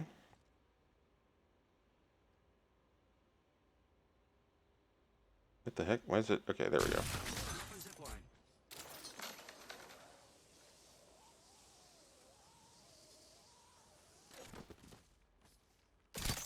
Deploying a variable. Introducing a new variable. We're not. Another gas trap. Can't camp here, guys. My ultimate is ready.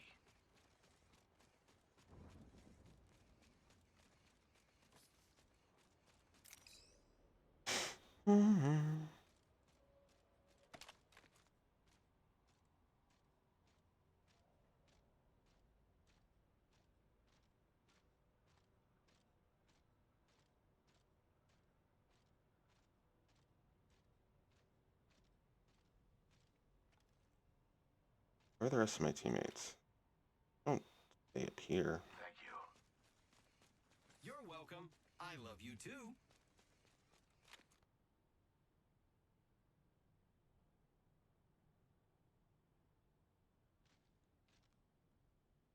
Did I just see someone? I can't tell.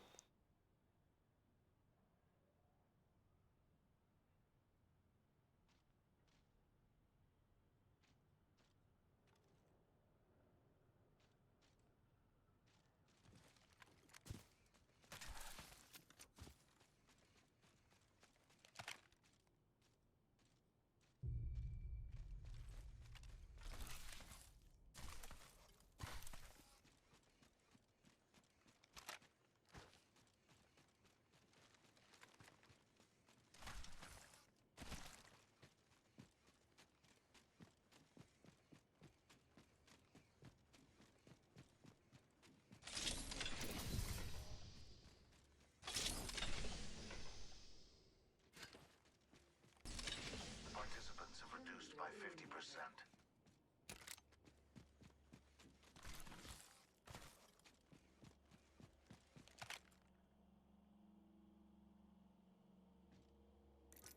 Hostile over there.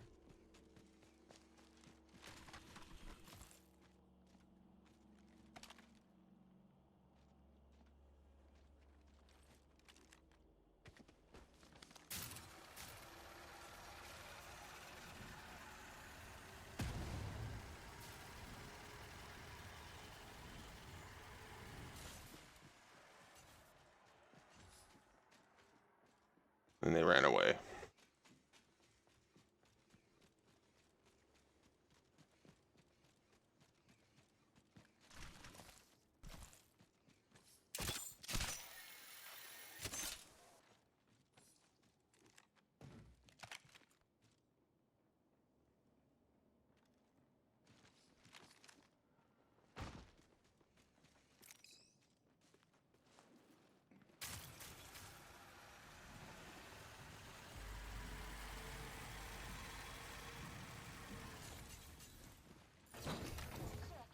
Got some materials for us. Sounds like they left again.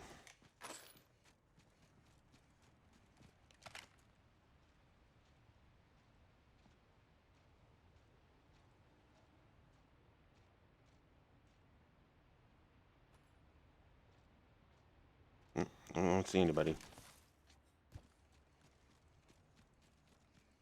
This place has been looted.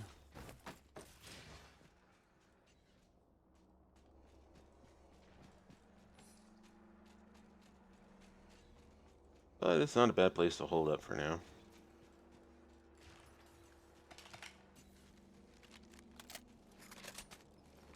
Let's see.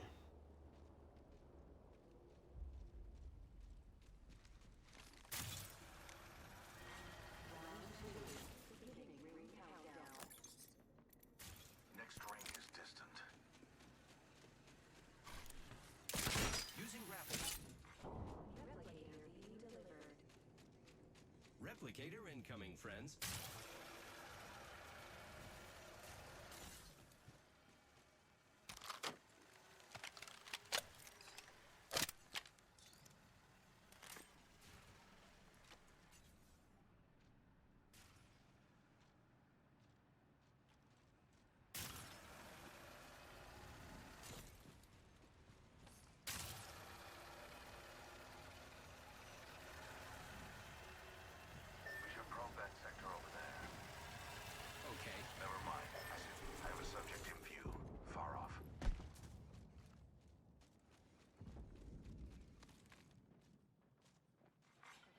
Attention.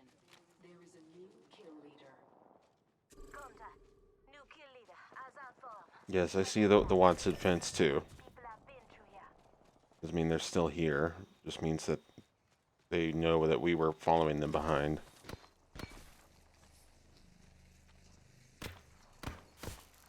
All right, good job.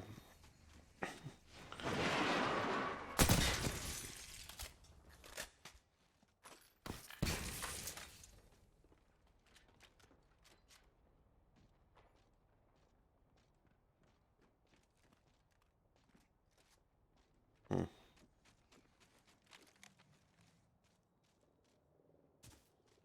1 minute until the ring changes.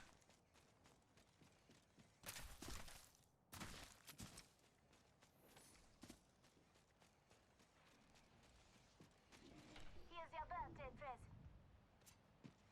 Someone's on. Ring is quite far. There is not much time left. No, never mind. That was just the sound of the waterfall. I was like, someone's on a rail. I am taking fire, friends. Damn. Spotted one. Spotted. Taking fire. Spotted one. Throwing thermite grenade. Throwing thermite grenade.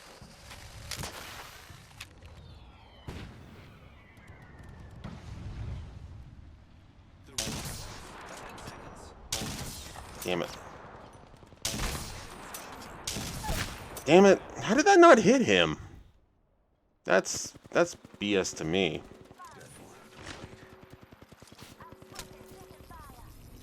We are all outside of the ring. Giving my shields a read. Thank you.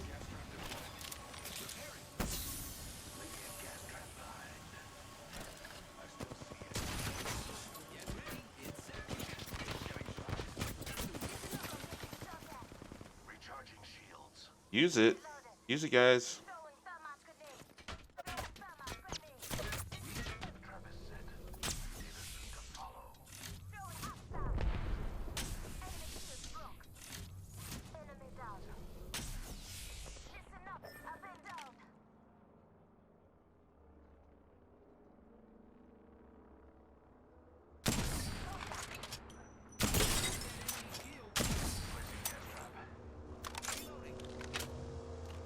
You are fortunate we are on the same team.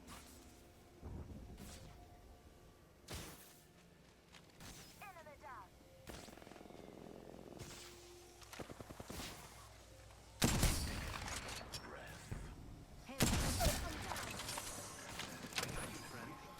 Subject deceased. Bring medical aid. Just a square. One. I am repairing myself. Beginning ring countdown.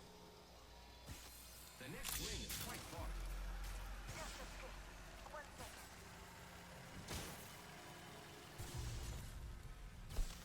I am repairing myself. Don't go that way. It's just gonna.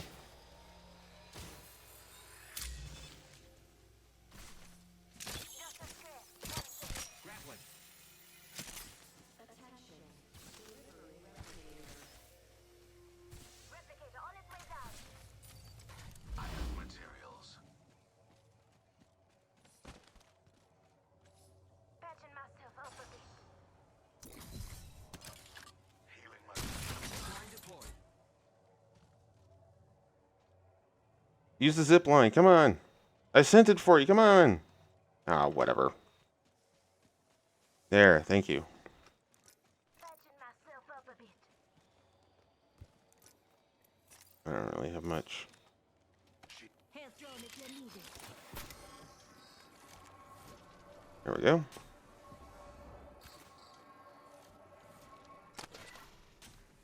One minute. The ring isn't far. I haven't gotten a single kill. Ugh.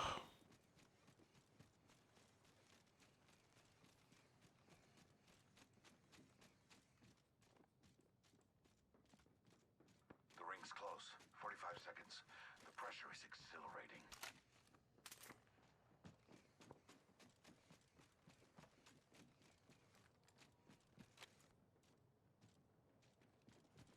I'm not playing my best today. Come and get your birthday present. Not the best that I know I can do. Oh well. We all have our off days, I guess.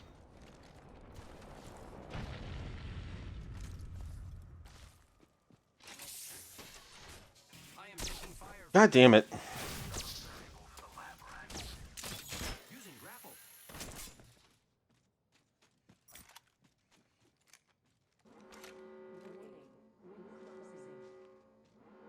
Dying outside the ring would be pointless. Taking fire. Looks like a care package is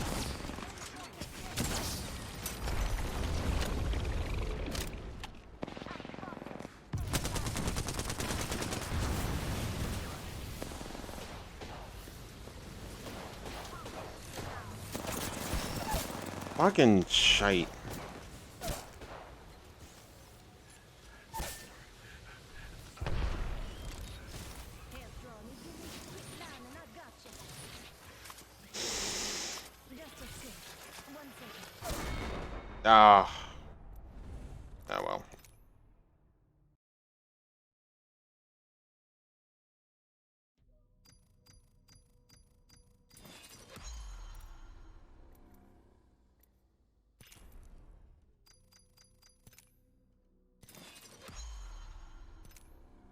Alright, well, at least I got the new Lifeline skin. So I can wear that. Even though I never play Lifeline, so it doesn't really matter.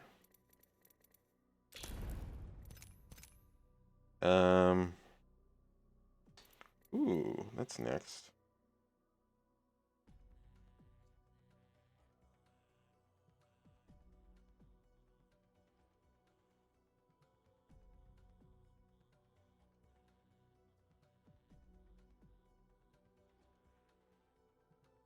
God, I suck with sniper. I shouldn't even try. Much better with a marksman. I don't know why. Although I guess what is it? There's the sentinel and then the longbow. I'm better with a longbow, I guess. Yeah.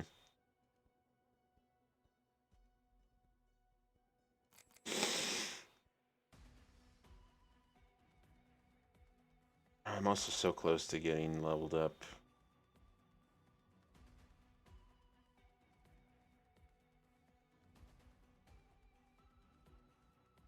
How long have I been streaming for? Doesn't feel like long. Yeah. Yeah, that feels about right. About 2 hours. Um,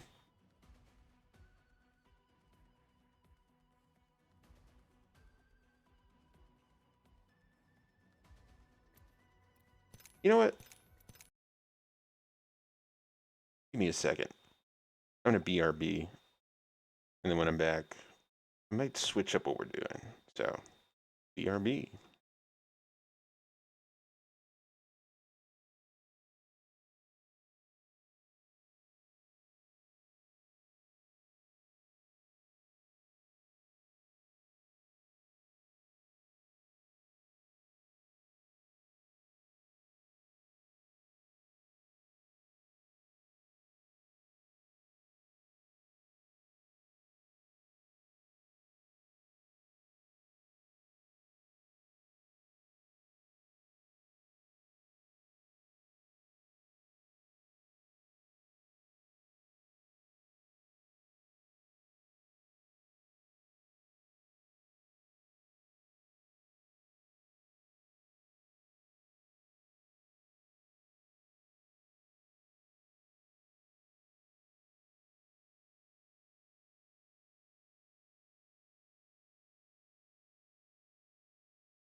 Hey, we're back. And now you have my beautiful face to look at. I let my dog in. Sorry for the kind of longish break.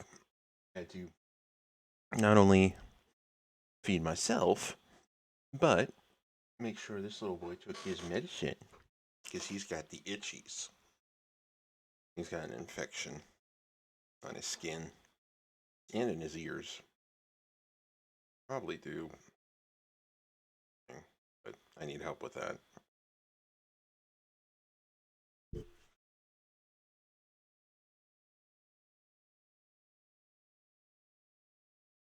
begging because I have a sandwich and he thinks he's gonna get some of it.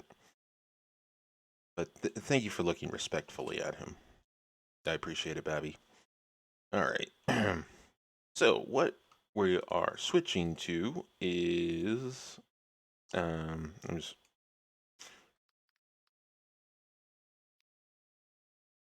we are just chatting.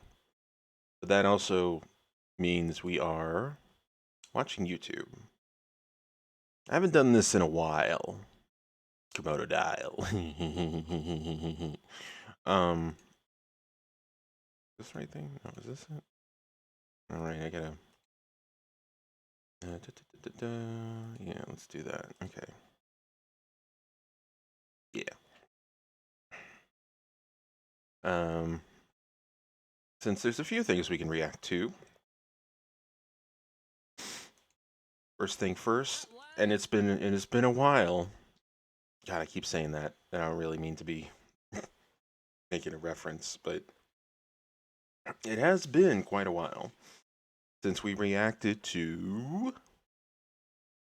things VTubers say. My favorite VTubing news channel. Did I see the video? I did. Anything specific? I kind of skimmed through the last episode, but I watched most of it.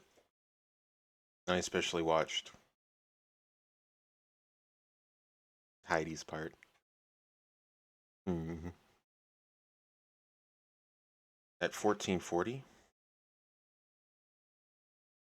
Oh well, you put a specific time code on there, so hold on.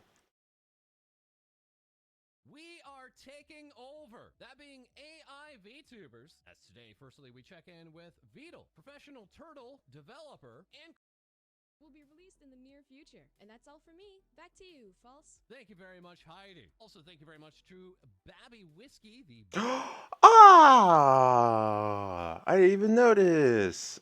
Oh, congrats, Babby. Congrats. Yay! Yay! Oh, that's cute. Your art style is so cute.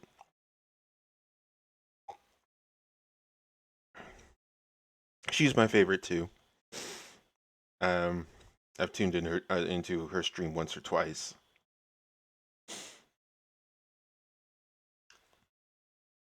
I'll steal it. Nobody will ever know. And let's carry on. No, let's give you proper props. Let's hear False say your name in full quality.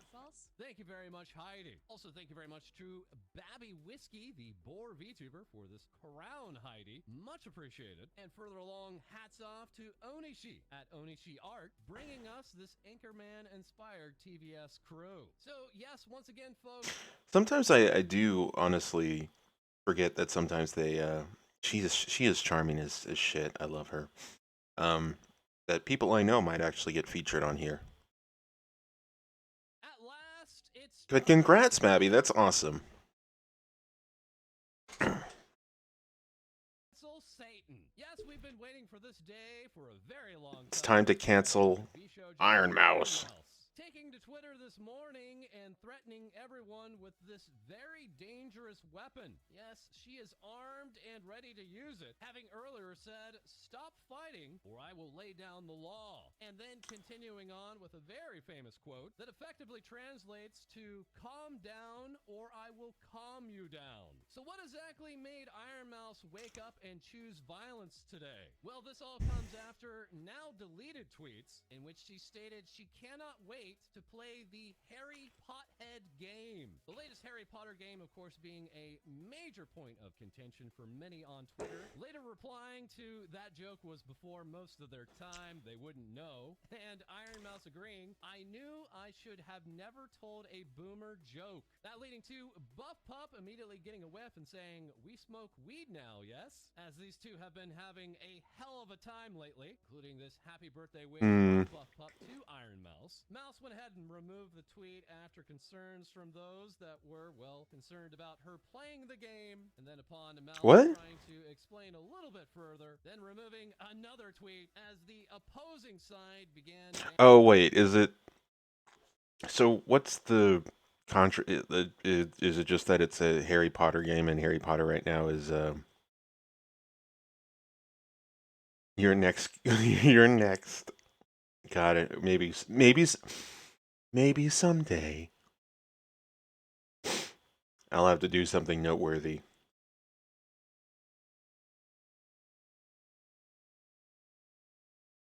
I have no idea what that would be. Oh, is it just because J.K. Rowling gets some of the money from it? Okay, yeah, that's what I figured. Well. Yeah. I get it. I do get it. But the story of the game is also frowned upon? God, I haven't been keeping up at all. I was never that into Harry Potter. I read the books, I watched the movies. Not all the books, anyways. You're basically oppressing the goblin race for unifying. Ah, right. Well, I'm not opposed to a nuanced storytelling if there are choices you can make, but the goblins, the bank teller portion of Harry Potter has always been kind of.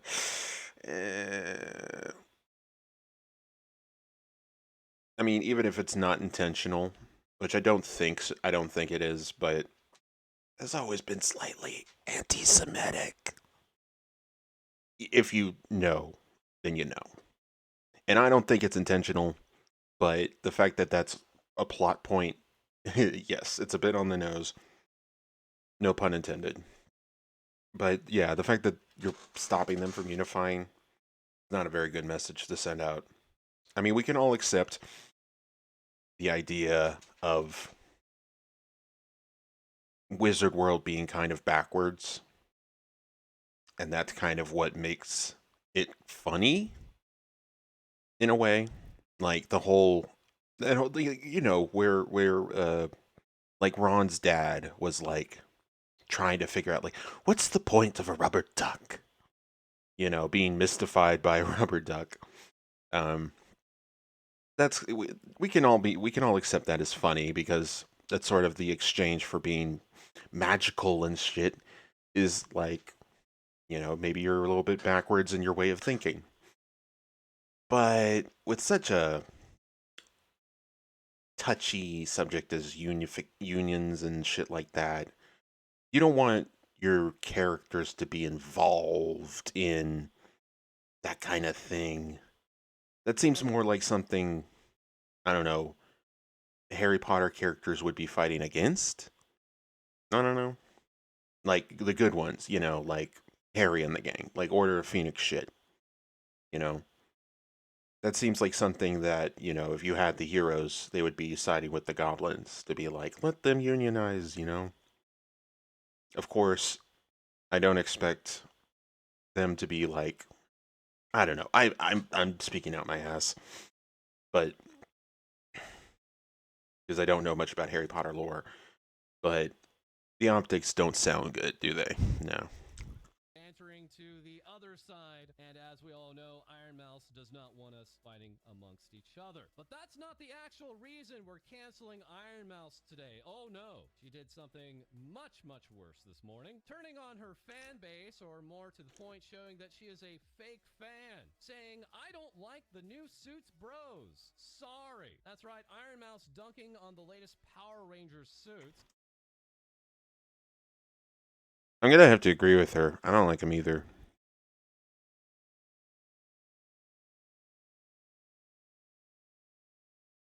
I mean, I think it's I'm okay, like the simplification is fine, the streamlining is fine, but I think it's more so to do with like the puffy breasts for both male and female. It's just kind of what, you know? Doesn't look good.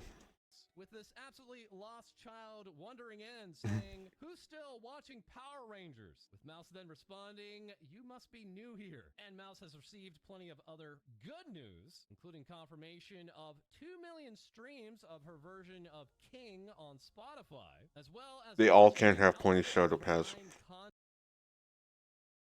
I don't know much about Power Rangers to confirm or deny. I know that the pointy shoulder pads is reserved, or at least in the original, was reserved for the green/white ranger because he was special, but I don't know. Test stating my top 5 favorite designs will receive $1,000 creations for my model. Of course, there are a number of contest rules, including no AI entries, and we have seen a load of amazing entries. Oh, that looks amazing. That one just looks like Sporty Mouse. This one looks like what she would wear if she was in a Pokemon game.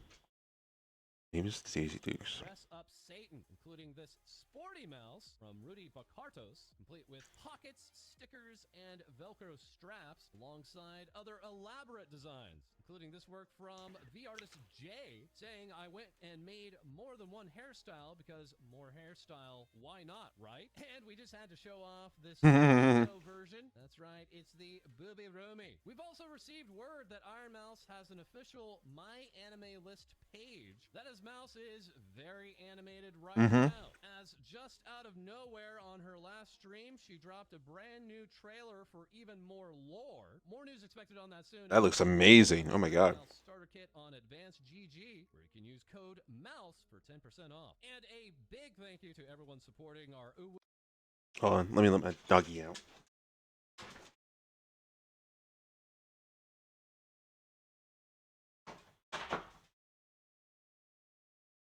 I finished eating, so he was done with me. And let me resize this so I can see chat. And then, oh god, it looks terrible. How do I, wait, this work? No. Hold on.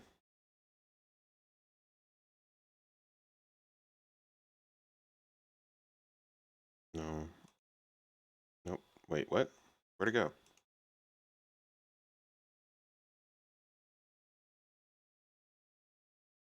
Great.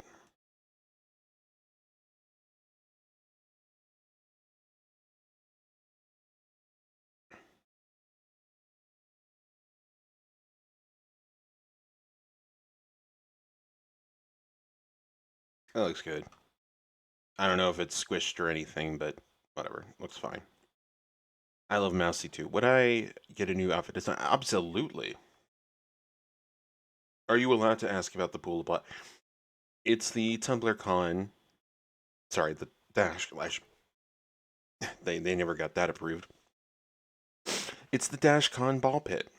I went back in time and stole it for purposes.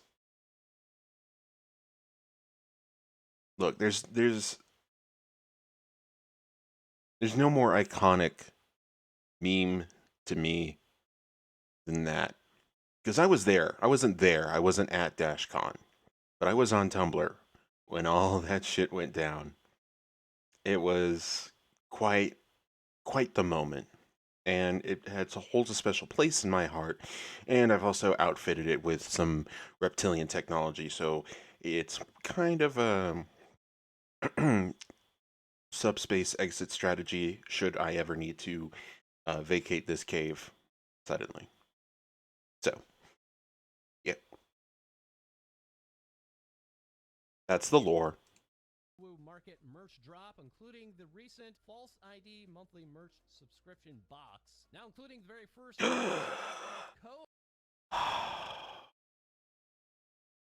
Gimme. Hi, That's right, it's Cody and Heidi here now on a t-shirt, poster, hat, coaster, and more. Only available until the end of this month. Check it out with the link below. Further along with VShojo, we also have the delinquent boss, fully admitting, I realized I'm not that VTubing this year, as most of her streams have been IRL streams, including this one revealing news about her audition for the latest Yakuza game, applying for the role of cabaret girl Ooh, in the interesting. Oh yeah, I want that coaster so bad. I feel Kason is such a tour de force of a personality. She can do whatever the fuck she wants, honestly. Um, whether it be VTubing, whether it be IRL. Um,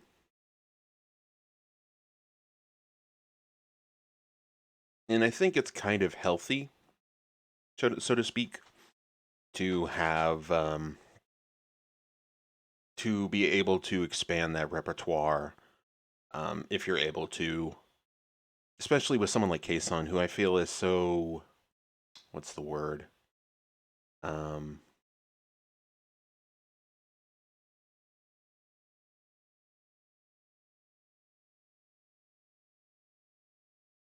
she's out there isn't the right word. Oh yeah, me too. I look up to her immensely. But what's the word? She puts herself out there. You know what I mean? And in terms of VTubing, it's kind of hard to put yourself out there if you're just a VTuber.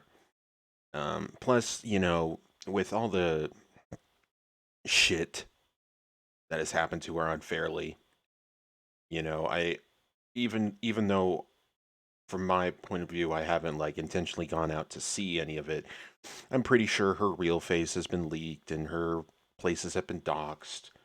And so in a way to take away power from those who would do such things, the smarter choice and probably the more advantageous choice is to be open and okay with doing IRL streams. And so I think it's best for her because she doesn't want to be limited, and I'm proud of her. I'm proud of her.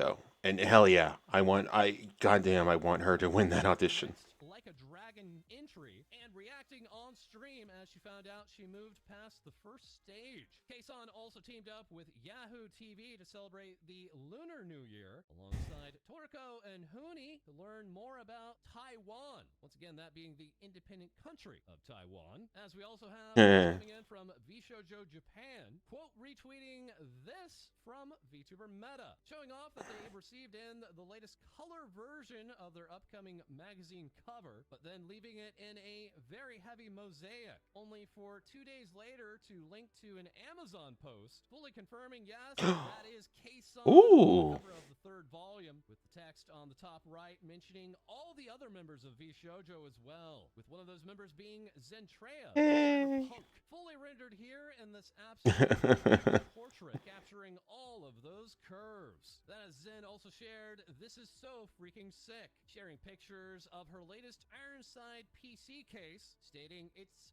freaking gorgeous. It does look pretty cool. So cool. Also saying, you guys kept asking for feet on my combat outfit. Well, I did say I have swapped. She has feet. Oh, okay. Very different feet. That's right. This is. I loved her footless version though. It reminded me so much of Warframe. Plus, it looked a lot like the original art, and I still follow the original artist. Yeah. Part of Zentrea version 1.2 Cyberlegs. God, look at that ass.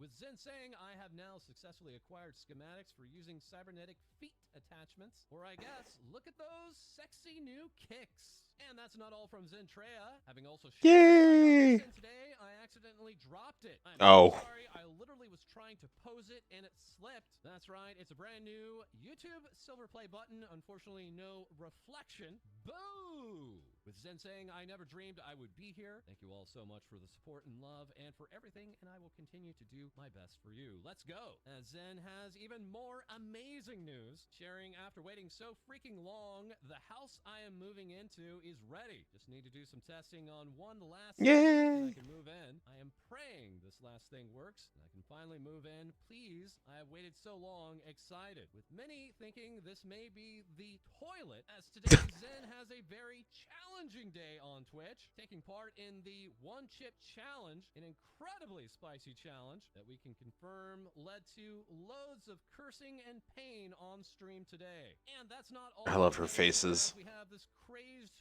fan saying to Zentreya, "Love me." This demand then being rejected by Zentreya. Also, Haruka's doing better. Yay!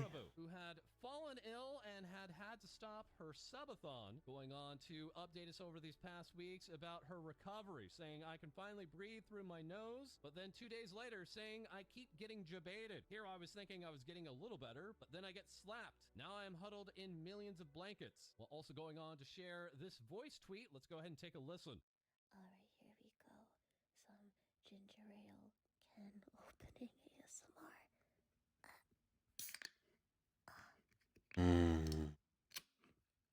This is the ASMR I can live with.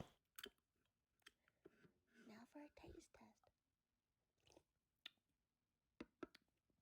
Nothing, I can't taste anything. Like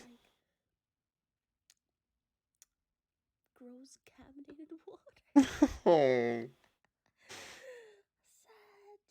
However, the very next day, Haruka was able to take a trip to Japan alongside Zentreya and Giga. This trip captured in this artwork shared by Giga. And yes, this is entirely accurate. Haruka would share the Japan live stream trip with Zenner and Giga was the highlight of my week. It's what I needed. It made me forget I was sick and Aww. fun. Hi Guy was such an amazing tour guide. 10 out of 10. Best dude ever. I want to go on another trip with them soon. Days later, Haruka shared, "Dude, it feels so weird to have half of my taste back. It's the biggest trick of all time. One bite, I can taste the deliciousness of my food and get so happy. And then after a while, as I eat, the food becomes bland over time." Also saying, "I already want this month to be over. I'm so tired." Haruka would go live yesterday in a VOD that was not kept, but we do know Haruka will be joining Chibi, the Cybergirl VTuber. Earlier sharing, accidentally got in the shower with Oh, God. still on, and then only an hour later sharing, sat on a chocolate bar again, confirming she will still eat it. And while Chibi has also celebrated 270,000 Twitch followers, we do now have confirmation that Haruka will be joining her alongside Nags and Robin for Boom TV's $40,000 Minecraft Invitational. Wow. Horizon and Xbox. Nice. With 8 teams on January 23rd at 1 p.m. Pacific, 4 p.m. Eastern for the Skyblock Showdown. As next, we have some anime news. That's right, VTuber legend. How I went viral after forgetting to turn off my stream anime adaptation has been officially announced. Let's go ahead and take a moment to read this synopsis. It's, you know what? I'm surprised it's taken anime this long. I mean, I don't watch much new anime these days, but feels like it would have been like an easy easy subject to cover in an anime form, the VTuber lifestyle. Synopsis. 20-year-old former wage slave Yuki Tanaka now works among her idols, the streamers of Live On, one of Japan's top VTuber companies, as the gorgeous, polite Awayuki Kokorone. She delivers only the most ladylike content. Unfortunately, her subscriber count and savings are at rock bottom. One evening after Yuki thinks she ended her stream, she cracks a few cold ones and more than a few crude jokes while watching Live On's video archives. But her viewers hear it all, and clips of her body drunken commentary go viral overnight. Yuki thinks her career is over until her manager reveals that everyone at Live On has been waiting for her to snap all along and gives her free reign to drink on stream. Now free of all feigned purity, she jumps right into her new rowdy drunk Interesting. and is welcomed into the fold. Interesting. I thought the whole thing was going to be exposes who she is in real life, or exposed, I thought it was going to be something a little bit more, oh no, the VTubing capture software turned off and now you can see my face, which is not something that really can happen anymore, if at all. This is actually a much more relatable, I think. um, storyline. Of her fellow live on VTubers who turn out to be just as crazy as she is, with her views and finances skyrocketing. Yuki's work for the first time in her life is actually fun. And we also have other anime news. Checking in with Anime. who's still working on more HoloCure updates and sharing even more God, dangerous enemies to come. But also confirming they've been working on the anime Onimai as both an animator Oh, and good illustrator. job. This cooking scene being a part of their handiwork. That is, Avandra would say, Oh my God. the cooking scene in Onimai 3 is giving me the urge to try Oh cooking my a God. meal like that. And speaking of cooking, it's Giri, who of course has been hanging out with Kei-san and was also gifted the Master Hot Sauce Collection. Good luck on that one. That's Good coming luck. this week. Tricky joined in on the kitchen alongside Giri, all while we have Alfina giving us this gremlin onigiri. But the real new form comes this Sunday. That's right, we have the Lunar Giri debut coming up on January 22nd, 2 p.m. Ooh. Eastern, 11 p.m. Pacific. That bringing us now to Mori Calliope of Hall Live English, who in no way has been hanging out with Kei-san and Giri, or any other VTubers outside of Hall Live for that fact. No, no, no. That's all just random rumors that we certainly wouldn't be alluding to right now. But today is a very special day, not only for Callie taking part in a stream for Persona 3, a game she has I guess she has been. to play for over 2 years now. Even Atlas West replying, Memento Mori, am I right? So excited. She's not the only one being sponsored. Yeah, that's right. It's Aethel. Same thing that I said for Kei-san, I would also say applies to Callie. Definitely. The Undying Castle Lord, who I mean, is he even VTubing this year? Is he even a V? Is he? That's a good question. Although Aethel's also one of those strange outliers, I would say. Having recently learned about his history with VTubing, um, in the fact that he mostly started it as a joke, but whatever, he's still part of the group. VTuber anymore? But he does have awesome news too. Also being sponsored, sharing such a dream to get sponsored by my favorite JRPG franchise of all time and catch the Atlas launch party for Persona 3 Portable and Persona 4 Golden. I've never played Persona. Meanwhile, we're checking in with Harune, the virtual personal assistant in training, VTuber Twitch partner, co-host of GHK Radio, a mainstay of the VTuber scene, sharing Harune's training days here on this little corner of the internet will come to an end on March 20th. Callie is the reason I started VTubing. That's sweet. Any particular thing she did? She is hardworking. She is hardworking. My favorite joke, because it's just so consistent, but B, because it just goes to show how hardworking she is there will never be a thing VTubers say that does not have Callie in it. Not one episode will not have Callie in it. She's always doing something. And sometimes I worry, but goddamn, some people just are that type. I want to be that type. I strive to be that type. Further, I cannot even begin to summarize my feelings about my time here in a few concise words. I could not have asked for a better, kinder, sweeter, more sincere community to help keep me on my feet for almost 4 years. Adding, I look forward to our remaining time together and know that you all will have a special place in my heart. Thank you, Babby. And in the words of I appreciate it. Gandalf? This is a Harry Potter character, right? Are we canceling Harune today? Saying, I will not say, do not weep. Zentrea replying, Harune, oh, that's nice. Thank you.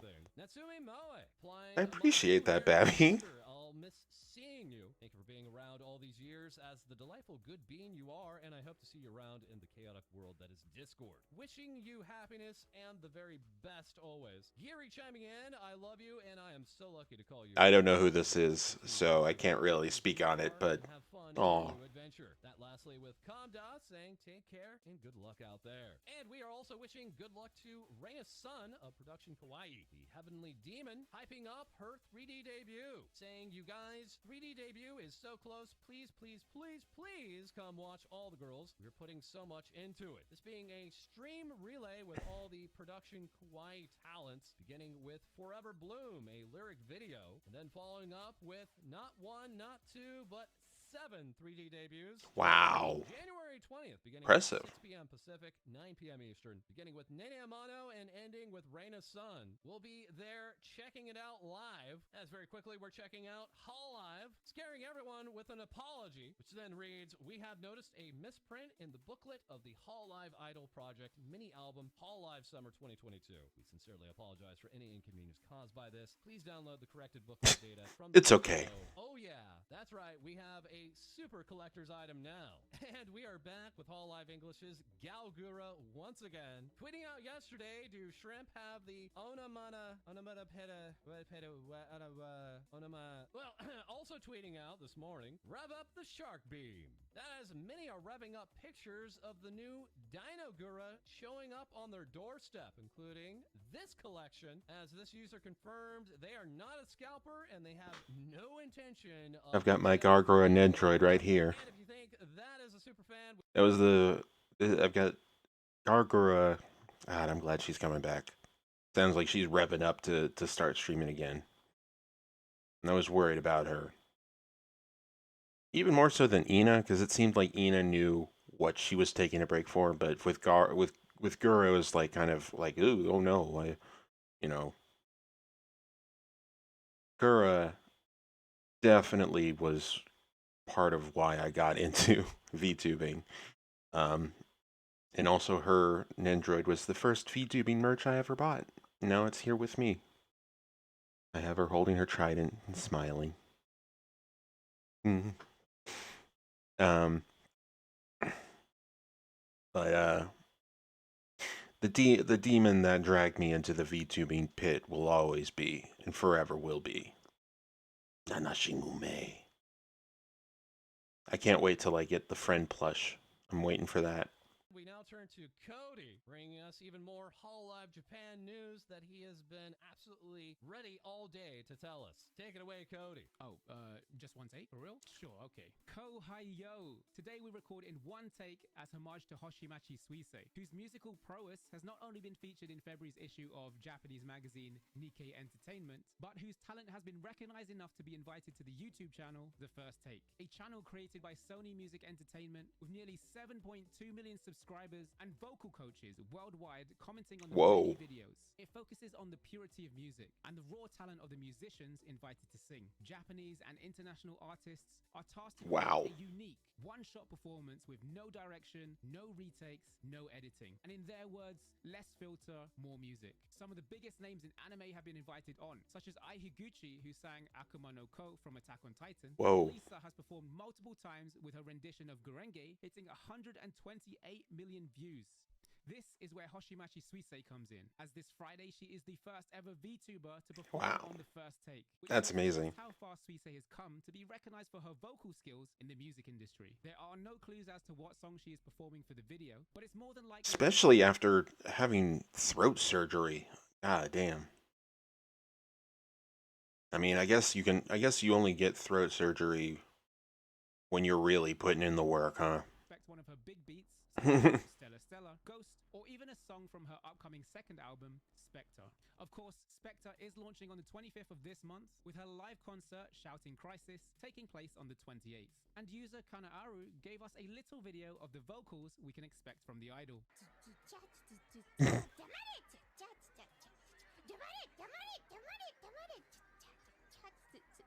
I love Kanaaru. Other news, as some of the TVS crew are recovering from sickness, so is Sakamata Chloe, who recently took a break as her throat was not feeling too good. She tweeted the results from a hospital visit, saying, from now on she should be taking 1 day a week where she doesn't use her voice, and to try not to overuse it every day. She further went on to say the doctor has given her an okay for a karaoke stream, and that she's in a singing rehab as her muscles have forgotten how to hit those high notes. Oh, wow. 300,000 views for her recent cover of I'm Not a Marionette. Next up, we visit Hachiman, Hachima, who just came back from Hachima. streaming after a 4-week break, only to experience technical issues.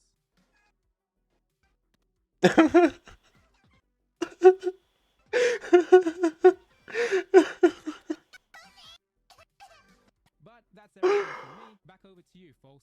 Thank you very much, Cody. And wow, oh wow, thank you very much, Beru Flower. Saying this piece of false ID came out so cool. Oh yes, yes it did. Thank you so much. And thank you. That is all for this cancelization episode. Something tells me Iron Mouse is not at all canceled. We have failed in our objective today. As a matter of fact, in a Don't worry, there's always the next episode. this recording was completed. She is so not canceled. She is quite the opposite of that. Having now also joined United Talent Agency artists. What? Yeah, this is a major outfit with tons of big talents, including What? other VTubers like Bao and Shoto. More to come on Wait, what really? that means for Iron Mouse in the future. As always, feel free to like, comment, and subscribe down below. I don't know what that means, honestly. To our Discord. We record live on twitch.tv, and we'll have more. But it sounds pretty good. I don't know. Wonder what it means. Got it. Oh well. Good video. Good video, False. Maybe one day you'll feature me on there. To cancel me, if you can. Can't. You fool. Anyways.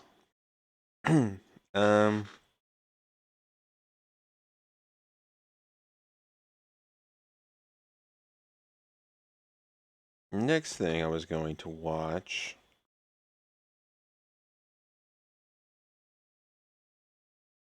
was this critical video. Oh yeah, you know what time it is. It's time to roll on out of bed, get a good stretch, get some cereal in your system, sit down and see the latest in the Logan Paul Crypto Zoo scam situation. Woo! I don't think there's any need for a Dragon Ball Z recap of what's happened up till this point. I think we all know, but I'll give you the briefest rundown. YouTuber CoffeeZilla exposed Logan Paul for a massive crypto scam he was running, telling the story of many victims who lost tons and tons of money on it. A lot of information came out about exactly how horrible this situation was. Logan Paul hiring literal criminals to run it with him, who stole $7.7 million. Yeah. And after CoffeeZilla released this series of investigative videos, Logan Paul responded with Poorly. against CoffeeZilla, talking about taking him to court. He then made a podcast episode doubling down on everything. Okay, just to give my 2 cents. I think Coffee handled it best by waiting for an actual apology before putting out a video, getting what jabs he wanted in, but being fairly neutral, I'd say, honestly, like having watched his most recent video on the whole thing, and then at the end saying, I'm backing out of this, kind of basically saying, I've brought it all to your attention, I've done my best to hold Logan accountable for what he's done, and everyone else who was involved, who was a victim, is taking their own form of legal action. And I think him backing out is the smart play now that he's gotten Logan's apology, because Logan was just so focusing on CoffeeZilla specifically that he never focused on any of the real accusations going on. And I think he even understands that in order for any progress to be made in that situation, he would need to basically, get his piece in and then peace out. Because obviously he does lots more coverage of shit. There's still stuff that needs to be covered. There's still crypto scams and probably anything else left of the FTX Sam Bankman-Fried shit to cover. And if he, focuses on being entirely on the Logan Paul scam, in a weird way, he would only be reinforcing the idea that Logan put forth that wasn't really valid at all, but that he was just using his name for clicks and views, which he wasn't. I mean, maybe, in a way he knew that it would get clicks and views only because Logan is so noteworthy or notable or infamous, whatever you want to say. But in order but I don't think his plan was ever to continuously feed off of his name for revenue. And he doesn't need to, obviously. He doesn't need to. He does great journalism, great investigations. And if he focuses way too much on Logan, which to be fair would probably be for the best for his bottom line, then he'd only be in a weird way making one of Logan's accusations more credible, which I think is the last thing any of us want. No one wants to make someone like Logan right simply by virtue of continuing to investigate and follow up on it. But that's my 2 cents. But let's go ahead and hear what Charlie has to say for the rest of this. Saying he never defended himself, he didn't attack any of the claims, he didn't provide any evidence to prove that he's innocent. He just kind of kicked in the door, walked up like the Undertaker. He's like, CoffeeZilla, he's a sham. He's a little man. And just like a little man does, he does little man things. And I'm a big boy, I'm Logan Paul. So fuck that guy. And that's it. Like, that's his whole thing. He just kept attacking CoffeeZilla's character without ever even addressing the evidence that he provided. So obviously the first two responses didn't go. I still want to know. He's taking it down, so it kind of you can't really like force the subject on him, and I don't think anyone will. But I still want to know where the hell he came up with those accusations that he was involved with the police, and that the police were like, his claims are stretched and not sustainable or whatever. Like, I want to know where he came up with that bullshit. Is that shit? That shit he could actually be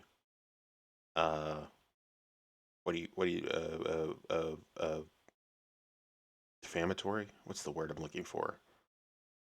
What's the thing that he was accusing him of doing? Not slander, libel. What is it? Whatever. Over well with anyone at all. Not a single soul on this planet. So after that happened, he released a third apology video where the attitude was very different. He was singing a completely different tune. He backpedaled on everything he said about CoffeeZilla, even thanked him for the investigation, said he's dropping the lawsuit, which is probably the smartest thing he's ever decided to do because his face would have been used as toilet paper to wipe everyone's ass in court. Pretty much, yeah. With that defamation case. Defamation, there we go. I said defamatory. I couldn't think of defamation. But yeah, I don't like several. I don't follow too many. I think the only one I follow is Bruce Rivers because I think he's funny. Oh yeah, he is goat like with of metaphors. He is the king of metaphors. I look up to Charlie in terms of metaphors. But yeah, pretty much every legal person on YouTube was like, Logan Paul does not have a defamatory case whatsoever. Idea. But anyway, after the apology video was posted by Logan, CoffeeZilla responded to it last night, going over some of the things that he talked about that are good, that are actually helping some victims that were affected by the scam, but also some things that really fell flat. So I think it's a very interesting breakdown, and I think it's a very fitting conclusion, and I still hope that more is done to help the victims of this massive scam, but yeah, it's definitely a step in the right direction. The gift that just keeps on giving. So this is the follow-up to everything Logan Paul made. Also, I do love the thumbnail. It is intentionally making fun of Logan Paul. Statement talking about like that $1.3 million. Well, you know what? I'm sure CoffeeZilla will cover all. Am I reacting to a reaction? Yes, I am. Logan Paul apologized. CoffeeZilla, your slime. And we all forgave him. Lopsided journalist with an. Turns out it's actually on his secondary channel. That's why I couldn't find it. It's entitled "Thank You, CoffeeZilla." It's the third response from Logan Paul. I love this intro. CoffeeZilla's coming out here with the fangs out. He's got his claws drawn. Yeah, I mean, third time's the charm, though, for Logan. He really nailed it on this one. I've made a continuous lapse in judgment. I bought 5 bottles of Prime just to celebrate. He's a new man. CoffeeZilla is not a criminal. Oh, that's a relief. I thought Logan was going to hire me. But in all seriousness, this video does have some major admissions in it I want to go through. For Banger. one, Logan Actual banger. apologizes to me. I called him. I apologized. My initial response to his series was that of fire and ego. Not only that, Logan also pledges a $1.3 million A fire and ego. his NFTs. In addition to that, he also promises to finish CryptoZoo, which was left abandoned. And then He should just hire that YouTuber that did it in 4 hours. Call it a day. Just Yeah, I paid mean, this YouTuber an exposure to finish my crypto scam for me, so I can continue to make more money off of this. For example, I think if you're an outsider, there's so many instances where shit like that happens, where somebody fails to produce a product or fails to produce the thing that they like promised everyone that they were making or whatever, and then someone comes along and goes like, "Hey, I made it in like a day or 30 minutes or whatever. Here it is." There should be more people who just go like, "Oh, okay," and then go over to that guy. "Hey, can you actually do that for me?" Because, like, honestly, it's the only way to win in that situation. was not affected by this scam, and you wanted a reason to love Logan Paul again, I think this nails it. I mean, that was one of the main things I said when he posted that. If you weren't affected by the scam, you don't know anyone that was affected by the scam, him posting this makes it very easy for you to be a fan again, kind of guilt-free. Like, oh, okay, so some people got scammed, but look at how well he handled himself in this third apology video. So we can just move on past this. I'm not offended anymore. So I don't care if you guys are. I've forgiven him for you guys. So we're good. flat, because he doesn't adequately address the real victims of CryptoZoo, which I think they're rightfully angry about. And I wanted to spend some time talking about that because, again, they've been the heartbeat of this whole story, and they feel very differently about this response than Logan's core audience does. Yeah, they don't feel that like sounds enough, about right. And I want to talk about why. Starting with the $1.3 million repayment plan. It doesn't even apply to the holder of Zoo coins at all. You get nothing if you bought this in-game currency. This refund only applies to current egg holders. So they can cash out that NFT for the initial mint price of crypto, which matters sort of because crypto has crashed a lot. So even though people... Just to slide on in between your butt cheeks here, I'd like to further clarify on the repayment plan. It is good that there is something that victims can tap into to get some money back, but it's not all of it. It's not every victim, and it's actually only in specific cases for people that were affected by this. So with this $1.3 million repayment plan, it covers some losses for some people, but not all of it. And since crypto has crashed, the value of all of it's very different now. So people aren't going to be made whole, but at least it's something going back to some of the victims, which rarely happens in cases like this where a giant scam comes crumbling down. 9 times out of 10, it just results in the scammer being like, I mean, like, you know, if we want to take Logan at his word that, you know, he didn't make any money off of it, and he was also scammed out of money, you know, the appropriate thing is to be like, hey man, I've also been scammed, but here's money to help repay you guys because I don't want you guys to be the ones who suffer for my bad decisions or whatever. You know, there's an easy way out of this. It's just so strange that he didn't take it.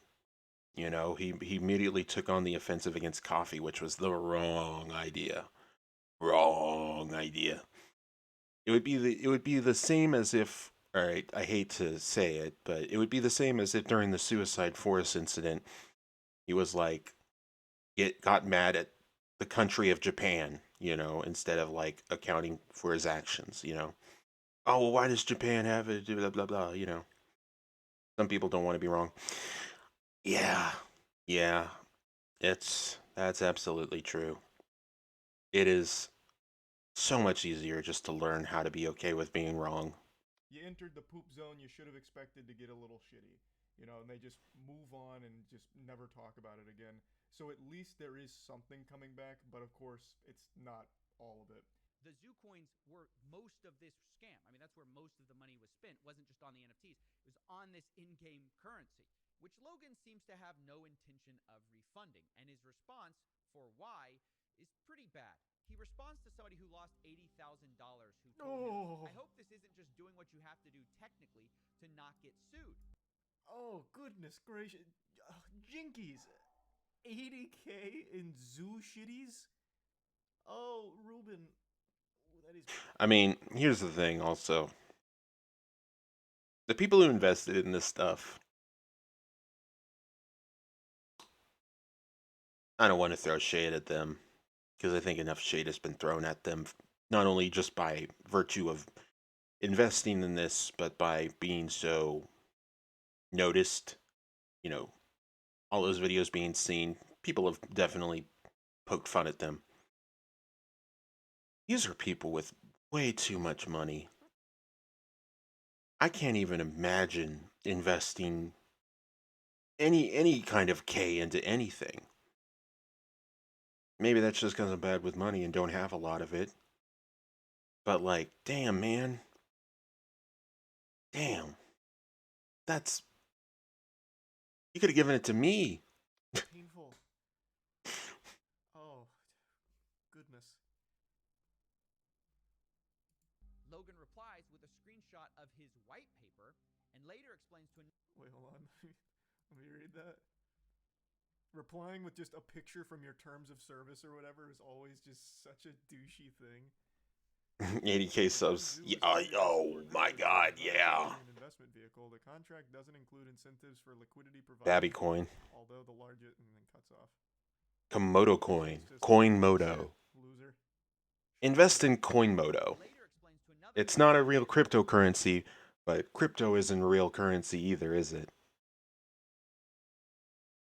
You get about the same amount of worth. I believe there has been a misconception here. As outlined in the white paper, Zoo was created to support crypto. Yes, with a K. Coinmodo. Like Mortal Kombat. When you sold or bought is not my decision. And look, to be fair to him, there was a misconception that Zoo was an investment vehicle. But it's a misconception that he created. And he's also not wrong. You shouldn't have bought in the first place. Like, yeah. I don't know what drew you to it to begin with. You must really love a picture of eggs and a picture of some animals. Like, he is not wrong. He wasn't the one that forced you to buy in and waste 80,000 doubloons on it. But very douchey, considering you were the one that scammed him and got him to bite into it. Based strictly on the value of said investment vehicle. Quote, rules for selling. No market selling manipulation. Until a $200 million market cap. So I think it's fair to say if Logan's own team were buying... You know, and also, the other thing with this thing is, like, the whole... it being a game, like, from the concept alone, it was never a game. Never a game. Ever. There's so many... There's such an easy way to make it into a game.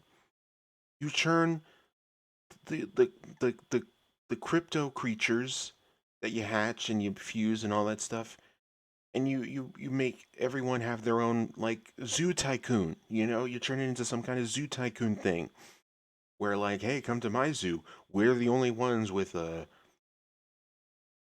this fucking thing. I don't know, dolphin elephant. You know, dolphin. You know, that would be a game. But there was never a game. There was just, like, a game system. You know what I mean? There was just a system. And look, as much as game systems can make a game, you know, no one's just going to play a fucking skill tree without a game behind it. You know what I mean? It's like if you just put up a skill tree as like a website and then go like invest your money into to advance in the skill tree, but don't have an actual game to use any of the skills from it, you know. Zoo coins early, waiting for them to go up in value to a certain level and then selling them. It was only a game if you saw investing and selling crypto as something fun to do, I guess. And in that way, wow, that's just boring. That sounds like an investment vehicle, albeit a very stupid one. Be, quote, abandoned. Will everyone who minted be able to get that refund or just the current owners? Now, in reply to this, someone in the Discord said, if you sell, you lose common investing knowledge. Or if you invest in CryptoZoo, you lose common sense knowledge. But I mean, again, that is a cold, hard fact that he just dropped onto the table. He slapped his meat down and said, if you You bought into this. You sold. You lost. He is correct. But it is still, once again, Logan's fault because he peddled a... Still real money they're not getting back to. Yeah. That was abandoned for a fucking year and a half. And Logan replies, seeming to agree with this idea. In another Discord exchange, Logan says, please do not put any more money into Crypto Zoo, which, by the way, is quite reasonable to say. Yeah, but then somebody follows up and says, guys, can someone explain what he said with not in rather than replying, oh, guys, I just meant like I don't want anyone else losing money, or, you know, I don't want anyone else recklessly gambling. Logan replies instead, quote, I will no longer be the scapegoat for anyone's financial decision. Woe is me. Oh, man. I'm so tired of being the scapegoat for my scam. Damn. The Matrix is out to get me here, and I'm tired of it. No more of this. It's your fault that you fell for my scam. Idiots. He doesn't seem to... Also, I think it's funny how he used that whole Matrix thing, because I think there was the Crypto Zoo thing, and then all the stuff about his mini pig coming out. But like, hey man, that's what happens when all eyes are on you. You know? That's what happened when people, you know, when you blow up in this way. It's not like someone's going to say like, "Oh, hey, it turns out, you know, aside from this Crypto Zoo thing, Logan saved kids from a fire. I just found this out the other day. Wow, Logan, you saved all these kids from a fire. That's amazing." No, they're going to say like, "Oh, and hey, didn't you abandon that mini pig and it was found with a like another pig dead to it or whatever?" Like like of course, that's not the Matrix. That's just like reality. That's the Barbra Streisand effect. Wrong with Yeah, you got to take responsibility. that will make you money, it never delivering, millions of dollars being stolen by criminals he hired. And then when all of those people want their money back, he feels like he's the scapegoat. Like, oh, these guys shouldn't have believed me when I advertised to them a fun game that will make you money. True. Just doesn't make any sense. How could these fools have played into my trap when it was so obvious that it was a fake garbage scam to begin with? Why should I feel empathy for these plebeians? I hired 3 criminals to run this and they stole from me. I'm the victim, not these pores that put money into my shit. I'm the victim. So why should I be bothered to help them? Fuck you guys. And you know what, I'll say it, Logan's probably a victim in some respect, but he's more the perpetrator than everyone else is. You know, there are people who are more of victims than he is.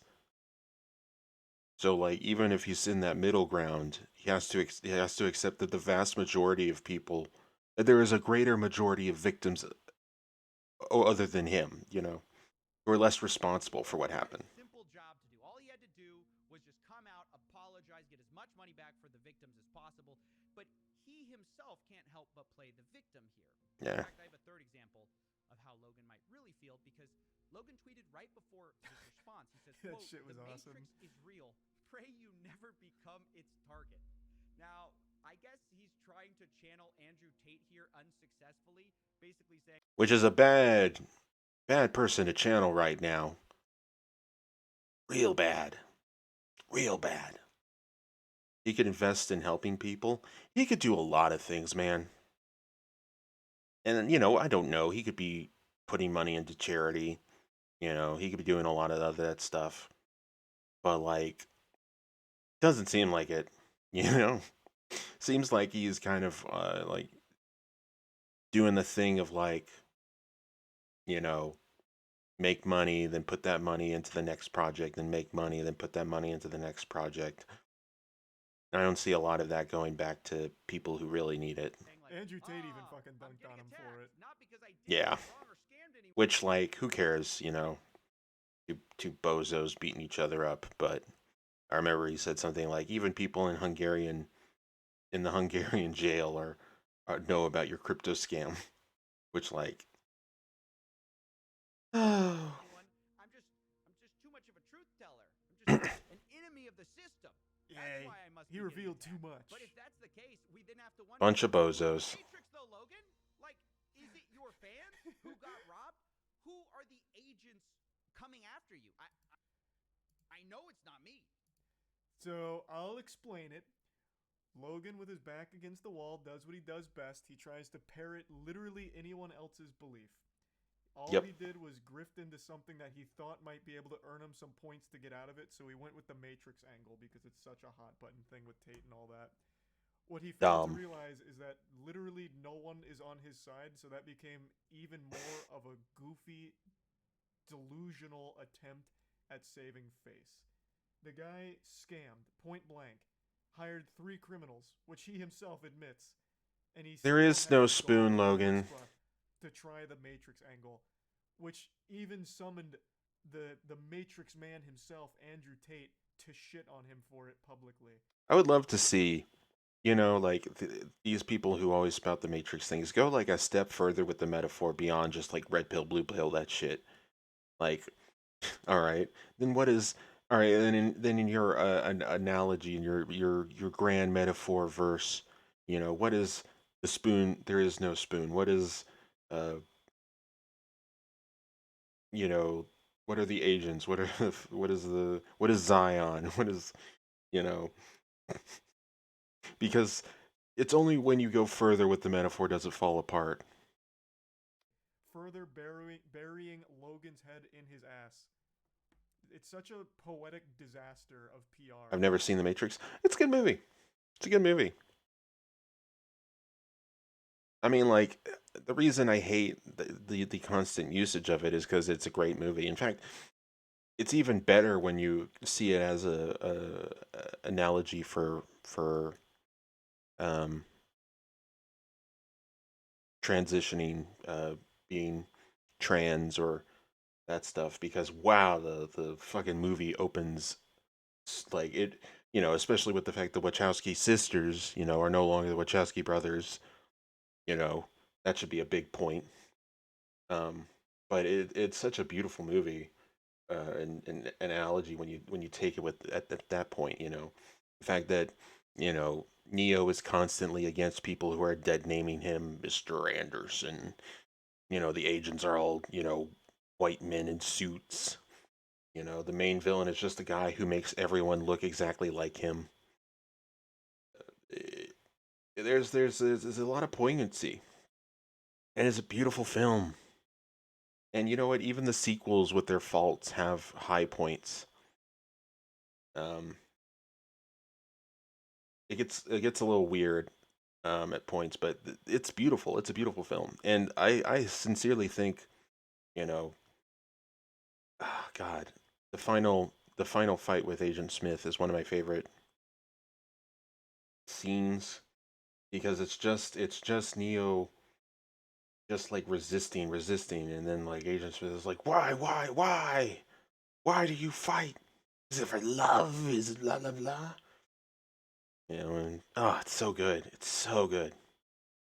You know, there's and you know, there's so much to the movies that are good and bad.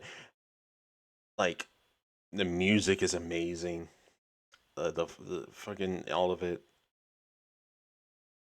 Burly Brawl. God, I could talk about the movies a lot. I could talk about a lot of Matrix shit because I love the Matrix in a lot of ways. I remember as a kid really wanting to play the Matrix online because I just love the movies and the universe so much. Okay, even Codename Kids Next Door ripped off its. I wouldn't say ripped off, but pretty much played homage to the Animatrix, um, with like the whole story about the origins of how the Matrix came to be in their fucking show. And I remember seeing that as a kid, having already seen the Animatrix thing of that, and going, "Holy shit!" Like being amazed that they would do something like that because there's some fucking gory ass parts in that movie, and the fact that they were able to, to translate that into a kid's form, that was amazing. God, there's just so much good things. There's also like I definitely recommend the watching the Matrix and the Animatrix, which are a bunch of shorts kind of taking place in the same universe.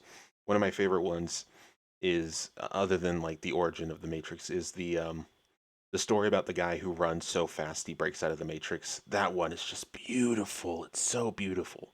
Love that movie. He couldn't make a good move. I actually still do believe Logan Paul. Also, like, I mean, like, when you take also the whole like trans metaphor with the Matrix, then the whole thing like there is no spoon. I mean, like you could take that in the very closest sense. It's oh, it's crazy. Any thoughts of his own? I don't actually think he believes anything in There his is own no mind. spoon. He just tries to pander, and he chooses any position that is the easiest and most potentially safe position to take. I didn't want to release it at the time because I thought there was a better chance at getting a good ending for the victims here if I was a bit more diplomatic with Logan at this critical juncture when he was deciding whether he was going to give money back or not. At the end of the day, the whole purpose behind this entire thing was telling the victim's story, so anything that could result in them getting their money back is the optimal outcome. That'd be a mission accomplished. Which, by the way, I think some of them are. In fact, I just saw a lawyer on YouTube, Attorney Tom.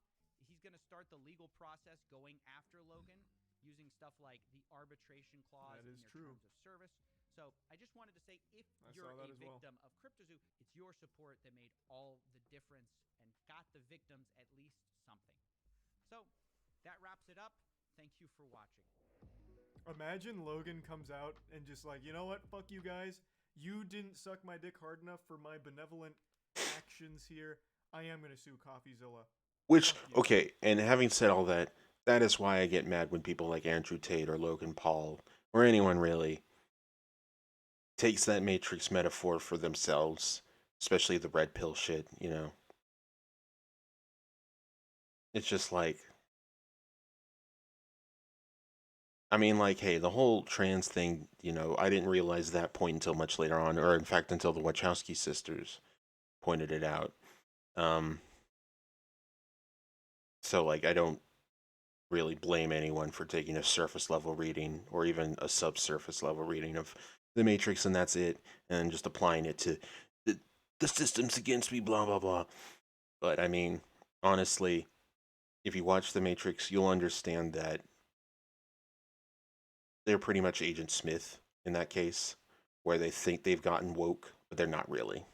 They're not really. I feel like it'll happen. It won't. He knows there's no shot he can do that. He would lose even more should he decide to, for some reason, reignite the lawsuit. I haven't seen the newest Matrix film. I haven't seen that at all though. I heard mixed things. But like, hey,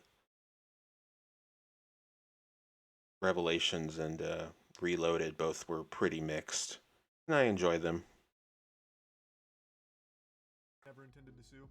Well, the tactic isn't the threat of a lawsuit. The bullying tactic is when people like that have a lot of money, they can take it to the next step and cost you money to defend yourself. That's the bullying. It's financial bullying through the lawsuit. So him just saying, I'm going to sue you, well, it doesn't really do anything. Now you just look like a weak bitch. You didn't. The tactic that's been used by other YouTubers like BritBoy is, I'm suing you, and then you take it to the next level where you actually do start putting in the paperwork. So then it adds not only a financial burden with getting a lawyer to represent you, which costs money, it then takes a mental toll because of the stress of having to defend yourself legally against someone like that. So that's where the actual bullying is. Yeah, legal bullying is the worst. All right, well, we got enough out of that. Let's see. I do love Nick D'Aramio, but I don't want to subject anyone to Shane Dawson if I don't have to. I've been watching a lot of these Survivor YouTube videos. I used to watch Survivor with my mom, but not religiously or anything, and I don't even remember most of the stuff they point out. But it is fun. It is fun to watch. Survivor stuff. It's a crazy show. Crazy good show.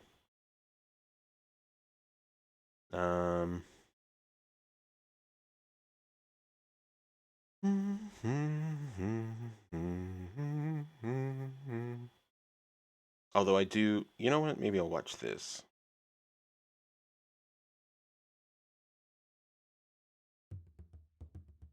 Because this kind of funny. The car curse. The Survivor car reward would soon become known as a curse. Win the car, lose the game. This mantra became well known, and despite it, many players still wanted to try to win the car and win the million. This may sound like it's made up or exaggerated, but no. The Survivor car curse is very real, and it extends to other players you may not have even considered were cursed by a car, but they most certainly were. Today, we will be looking at every single player cursed by a car that they won and answer the real question, which is, was anyone on the path to win? And then once they won. So I feel like my main idea here, or at least what I'm going to speculate is the reason for the Survivor car curse, is that you almost self-sabotage in order to go home and use your car. It's the only thing I can think of, but like, I feel like if like I knew I had a really nice car waiting for me back home, I'd probably be okay with losing and just taking the car. Won the car, their games went downhill. I'm not even a car guy. But like a nice new car, free. I mean, not really for free. They had to play the game for it, but I feel like that would subtly influence me to be like not play as hard because like, well, at least I'm going home with a car. Thank you for liking, commenting, and subscribing to this channel. This video was made possible by the patrons on my Patreon, and every month they vote on what videos I should make, like this one. Consider joining them to get videos early and to pick what videos I make. Now on to the complete history of the car curse in Survivor. So what is a curse by definition? A curse is any expressed wish that some form— This story is about breaking a curse. Jolian reference. Anyways. Form of adversity or misfortune will befall or attach to one or more persons, a place, or an object. In particular, curse may refer to such a wish or pronouncement made effective by supernatural or spiritual power. Now, if we're going to take this seriously, and no, trust me, we are, the car itself is the object, giving others misfortune, and the pure definition of the car curse is that if you win the car via winning a challenge, then you are destined to lose the game. But where did this all start, and how has the car tanked players' games? It all begins way back in Season 2, the Australian Outback. It is the Final Four, and Colby Donaldson is well on his way to winning this game. He can't be stopped in immunity challenges, and everyone seemingly loves him. Nary a person has a bad word to say about him, but that is prior to the reward challenge, where Jeff reveals that for the very first time, survivors will be competing for a vehicle. The reward includes a tent, a mattress, 4 wheels, and a key. You're playing for a Pontiac Aztek.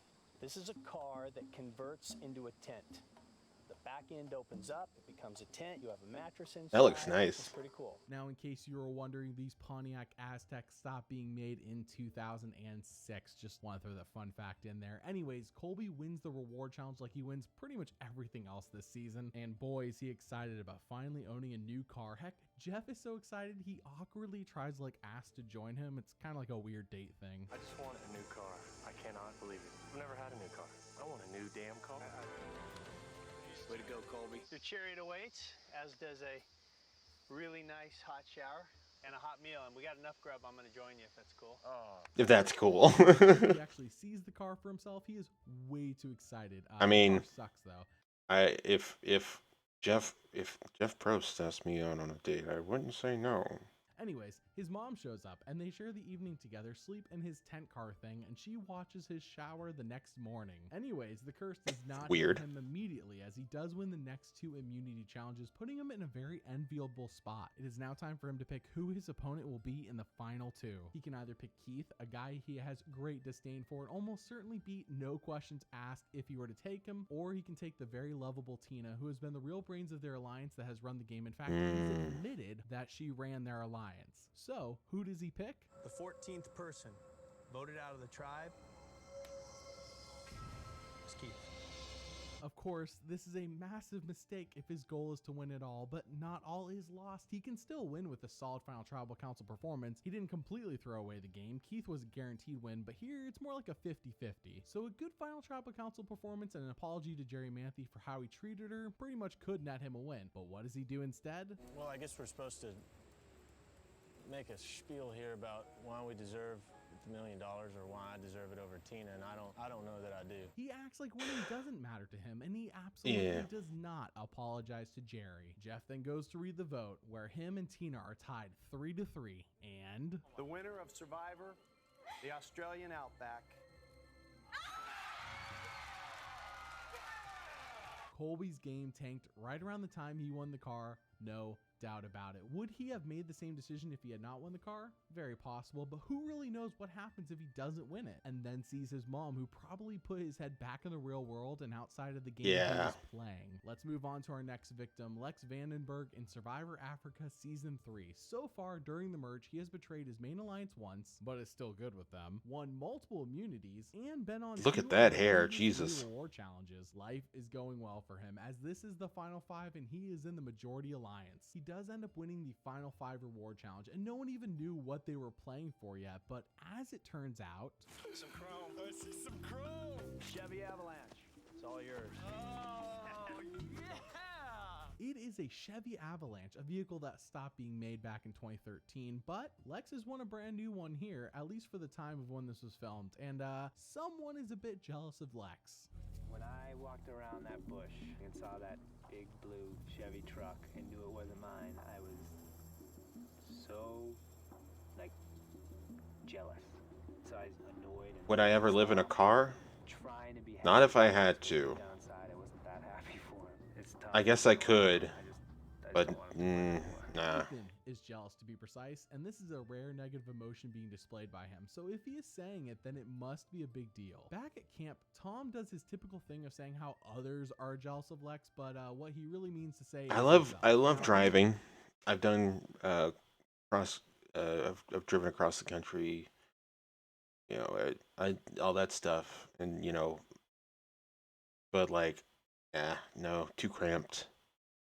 I could, you know, I could sleep in a car and all that stuff, but there's certain things I just wouldn't be able to handle in a car. I mean, maybe if it were a big car, but then like, you know, I'd probably just keep adding on until it's just basically an RV. And then really, are you living out of a car then? Not really. Understanding Tom speak does take some time to get used to, so trust me on this, Tom's jealous. Today, there was a little bit of animosity towards Lex on winning that truck. I had a lot of people asking me about my lines and trying to change things. But Lex senses this and knows something is up, but he doesn't know or understand why. Now, what is important here is that with this car win, people realize that we need to get this guy out now. He is winning everything, and if he continues, he's gonna win the game. So T-Bird, Kim Johnson, and Tom all agree to vote out Lex at the next tribal council. Tommy, on several occasions, has... God, that looks beautiful. He actually told Teresa that Lex should be the next one to go. However, Lex wins immunity Whoa. again, proving how he does seemingly win everything and therefore saves himself to the final 4. Since Kim Johnson wins immunity and Tom is viewed as an even bigger endgame threat, he is voted out, so it all comes down to the final immunity challenge. Lex versus Ethan versus Kim, and based on how everything is going, Lex should not only win this, but win the game when he does. He almost certainly beats Kim in a final 2 and has a good shot to beat Ethan as well, but something is amiss. Ethan drops out of the challenge first, and what do we learn? My belly's gonna, you know. Huh? My belly's gonna. You got the worst of it all, right? Yeah, it's just drained. Lex had problems with his stomach all night last night. He was up like 10 times going to the bathroom. I'm sure he's dehydrated. The sun is ridiculous right now. What are the odds that out of everyone, Lex is the one who has stomach issues and stayed up all night due to diarrhea? That means that not only is he tired, but he is dehydrated as well. As you may imagine, standing in the hot Kenyan sun has taken its toll, and...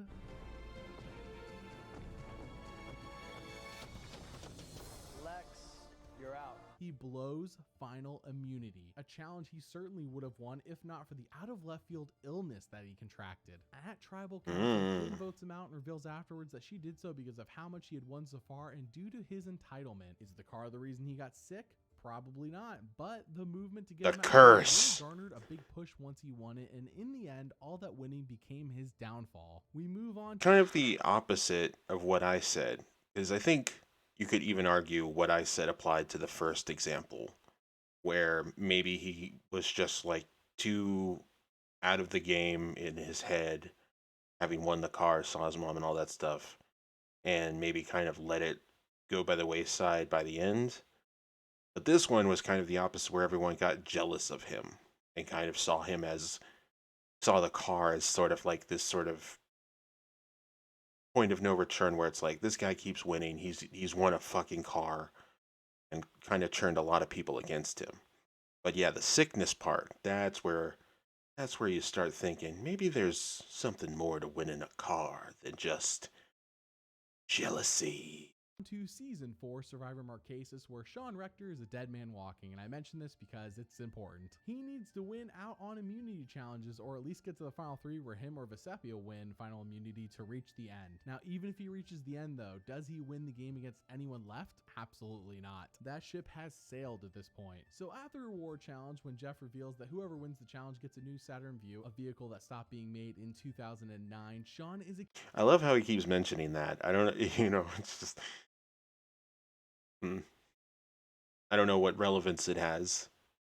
Does it really hurt? I guess it just goes to show, time makes fools of everyone. ecstatic when he does win the car.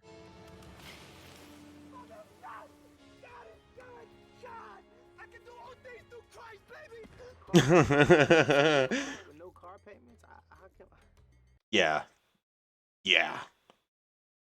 I'm blessed, man. I can't ask for anything better. As I've mentioned before though, car or no car, Sean is done for. He goes on to not win immunity, and the sentiment is clear at camp that Pascal and Aaliyah want nothing to do with him, and they rope Kathy in with them. Well, But you know what? It's cultural. It's what? I'm so naive. It runs deep. I know it does. Kathy's, she's from Vermont. I'm from Georgia, and Sean's from Harlem. This thing runs deeper than a game. I'm not willing to capitulate, and I'm gonna dig in.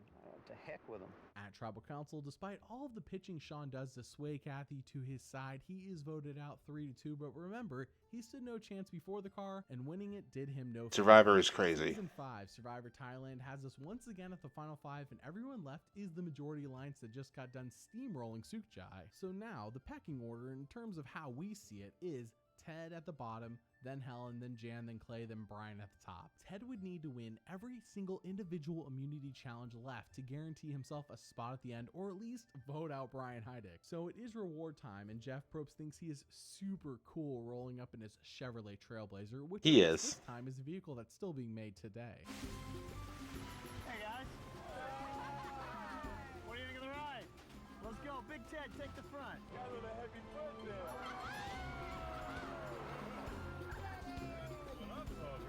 This challenge has everyone collecting puzzle pieces and unscrambling them to spell out the words road trip. In a very surprising turn of events, Brian misspells this and Ted steals his answer and wins. How? Thinks he has it. What are you spelling? Road trip. That's not road. Road trip. Road trip. Trip. Ted, wins reward. Yeah, baby. That was ball game. We got a truck, baby. Yeah. Now, Ted not only wins, but he gets to take someone with him on the reward, and he picks Helen. Their time together on the reward is hilarious, but you can already tell how fed up Helen is with Ted. Back at camp, we see clear jealousy from Brian and Clay due to Ted's win. Everyone at camp then paints him as the next target to go. I'm pissed off anytime I don't win. I don't like losing. I'm very envious of him right now. Jealousy, I guess, is I wish it was me. Ted got his truck due to me. I didn't even get a thanks. Should have thanked me. Ted then Should have thanked me. Should have thanked me. What? What? reward and senses jealousy, but meh. After all, Brian's already promised him Final 2, and Brian is running this game. Oh, okay. He promised him something. Okay. So no worries. Ted doesn't win immunity like he did in the previous episode, and at Tribal is voted out 4-1. But with Brian running the game, we all knew that he wasn't going to the end. It became very clear when Brian described who the Final 4 were, and Ted was not included. Those are my 3 ends. 1 disposable, the loyal soldier, oops, and a good friend. Did Ted's game change with the car? Well, it certainly didn't help him staying over Helen. Had Helen gone first, Ted possibly wins out the remaining immunities and wins a final tribal. He was a legitimate threat if he actually got there. But we move on to Season 6 Survivor the Amazon, where the final 5 have a reward challenge for a spiffy Saturn Ion. These have not been in production since 2007. Anyways, Matthew Von Ertfelder wins, and here's a guy that isn't as bad off as Sean Rector was, but his only chance to maybe win is against Butch in the final 2, and even that isn't a guarantee. Now, Matthew has played an amazingly solid second place game where he has dominated challenges and seems to be not anyone's target, nor is he annoying anyone like a couple other people are. But his social game ain't nothing to write home about. But anyways, he wins the car. Matthew wins reward! That's your car, baby. Head on over. I really am very happy for Matthew. I'm very happy that he got to win the car. And I asked him that if he ever goes to Asia or if he ever returns to the planet that he came from, Richard. he said I can borrow it and go out cruising for chicks. Now, we never hear if anyone at camp is jealous since so much time is focused in this episode, rightfully so, on how their camp burnt down while they were away at the challenge. Anyways, there are bigger fish Jesus. because Matthew is such a non-factor in almost everyone's games. He's a goat being dragged to the end, essentially. This is only proven as everyone would rather vote out Butch and Rob Sesternino than Matthew at the final 4 and final 3. He then reaches the end and gets blown out by Jenna in a 6-1 vote. The winner of Survivor Amazon.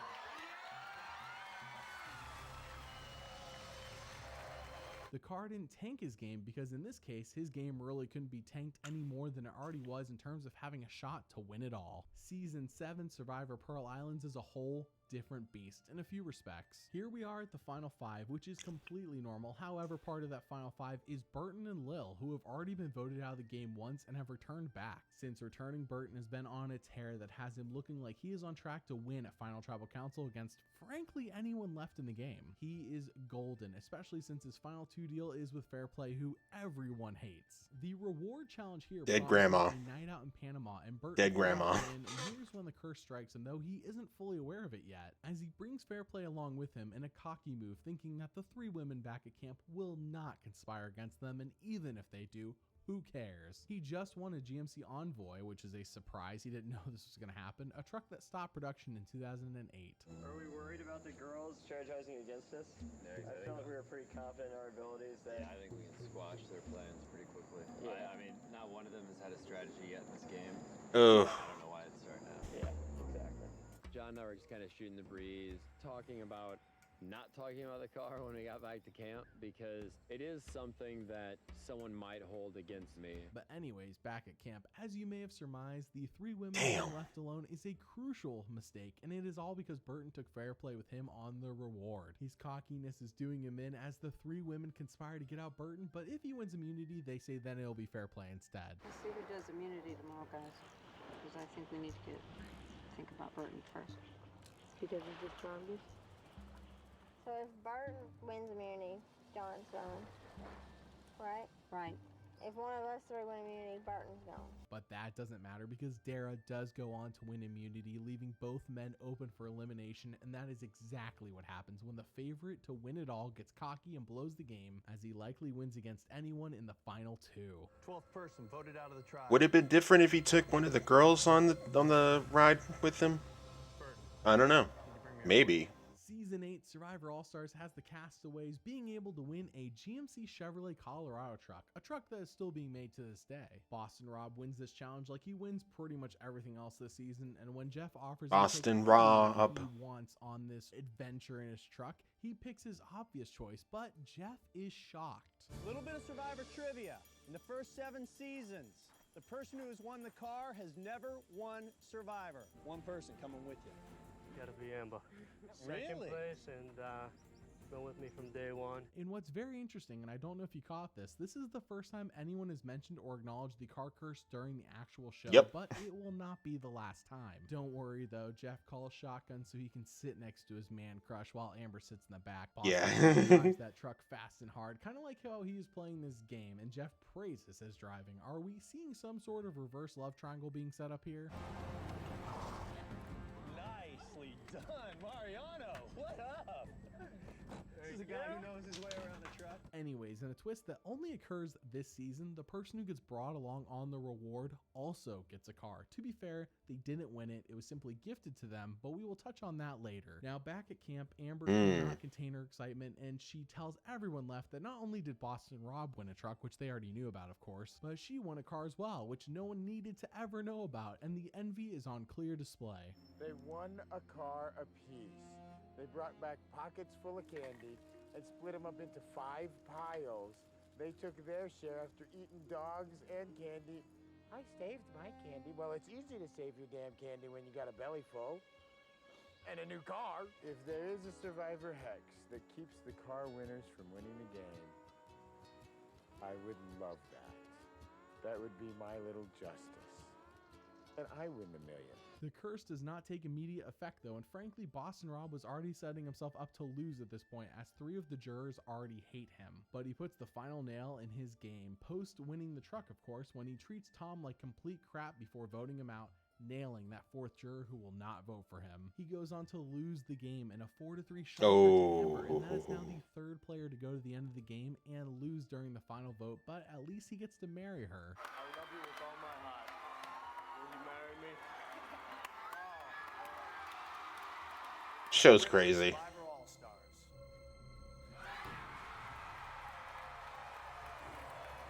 Season 9 Survivor Vanuatu sees the car reward entering the game at the earliest it has ever been, now at the final 6. Jeff rolls up in a Pontiac G6, which has not been made since 2010 now. Anyways, the winner of the challenge gets the car, and that winner ends up being Eliza. Eliza, Pontiac G6 is yours? Thank you. Leave that.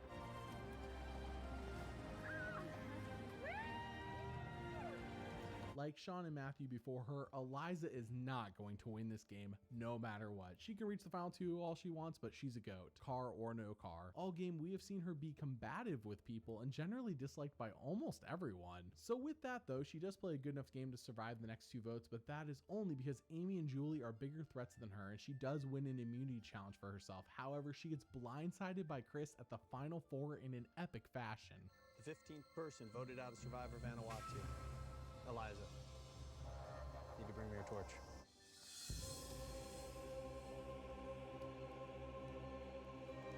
Season 10 Survivor Palau brings out possibly the nicest car the show has ever seen and ever will see when Jeff reveals that they are all playing for a Chevy Corvette.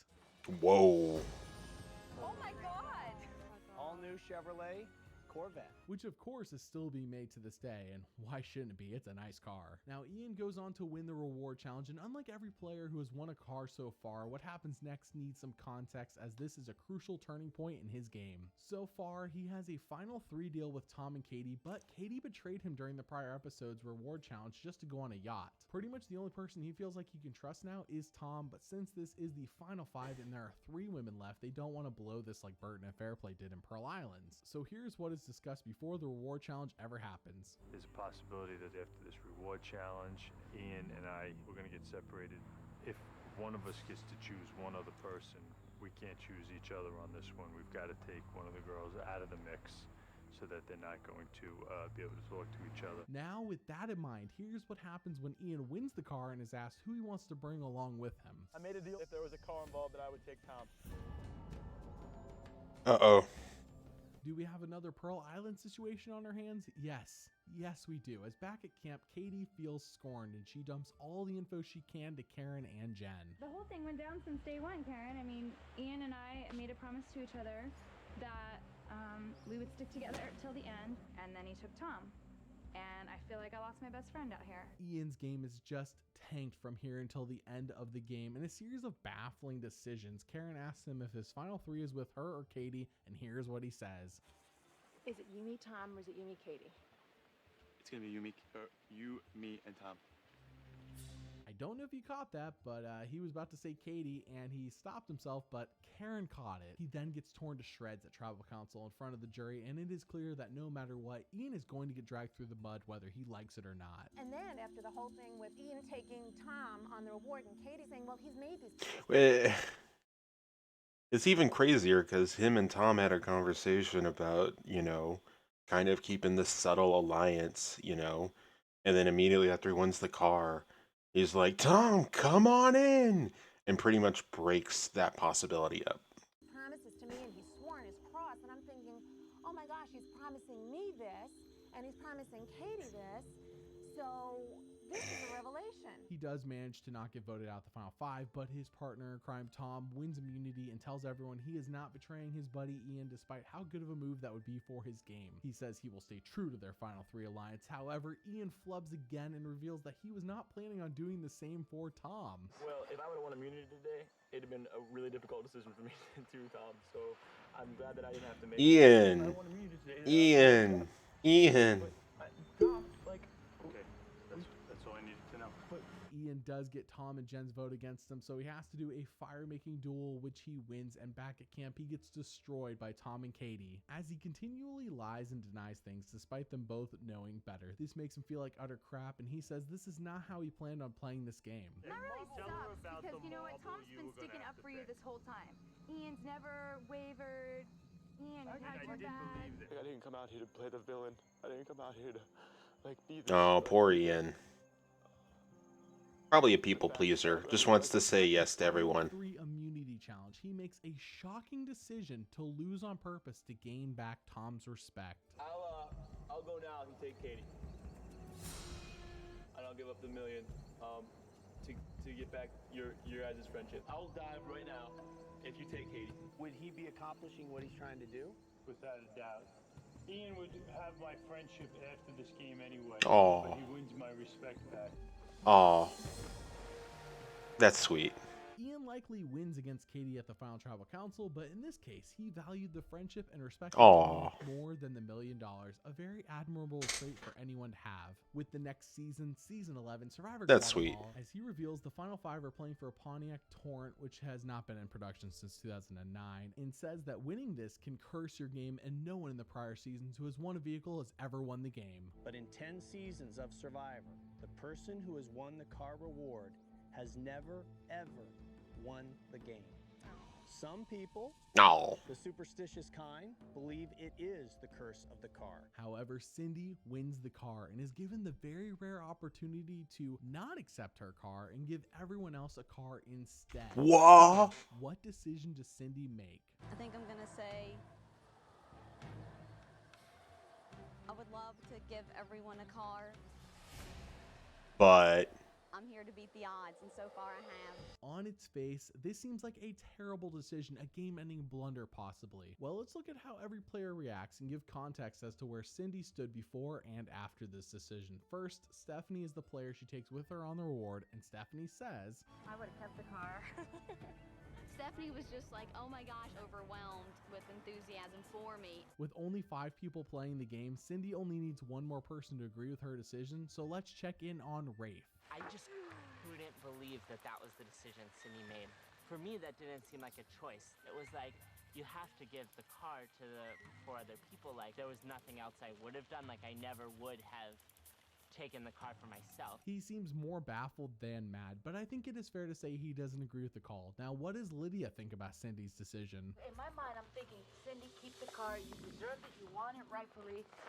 You know. Yeah, I'm glad for her because she needed a car. Well, alright then. We now know that the majority of who is left all agree with Cindy. Danny doesn't really matter here, especially since her personal thoughts on whether she agrees or disagrees is not shown, or maybe she doesn't make it known. So I think it could be safe to say it's neutral, but even if it was negative, 3 people agree with this decision. But it doesn't matter. None of this does. At the previous tribal council, we learned that Cindy and Judd were on the outs when her and Judd get blindsided and he goes home. So the entire car debacle is for naught. Cindy needs to win out on immunities to possibly pull out the ultimate win, which she doesn't, and she is voted out. Season 12 Survivor Exile Island has a surprise for the winners of this reward. I didn't follow that at all. I don't know what they just said. I guess they're just car Whatever. surprise again like they did in season 7. So anyways, Terry and 2 other people win the group reward challenge, and the other 3 people are sent back to camp/exile island. But plot twist, the players who won reward now get to compete for a GMC Yukon, which are still being made to this day. Wins,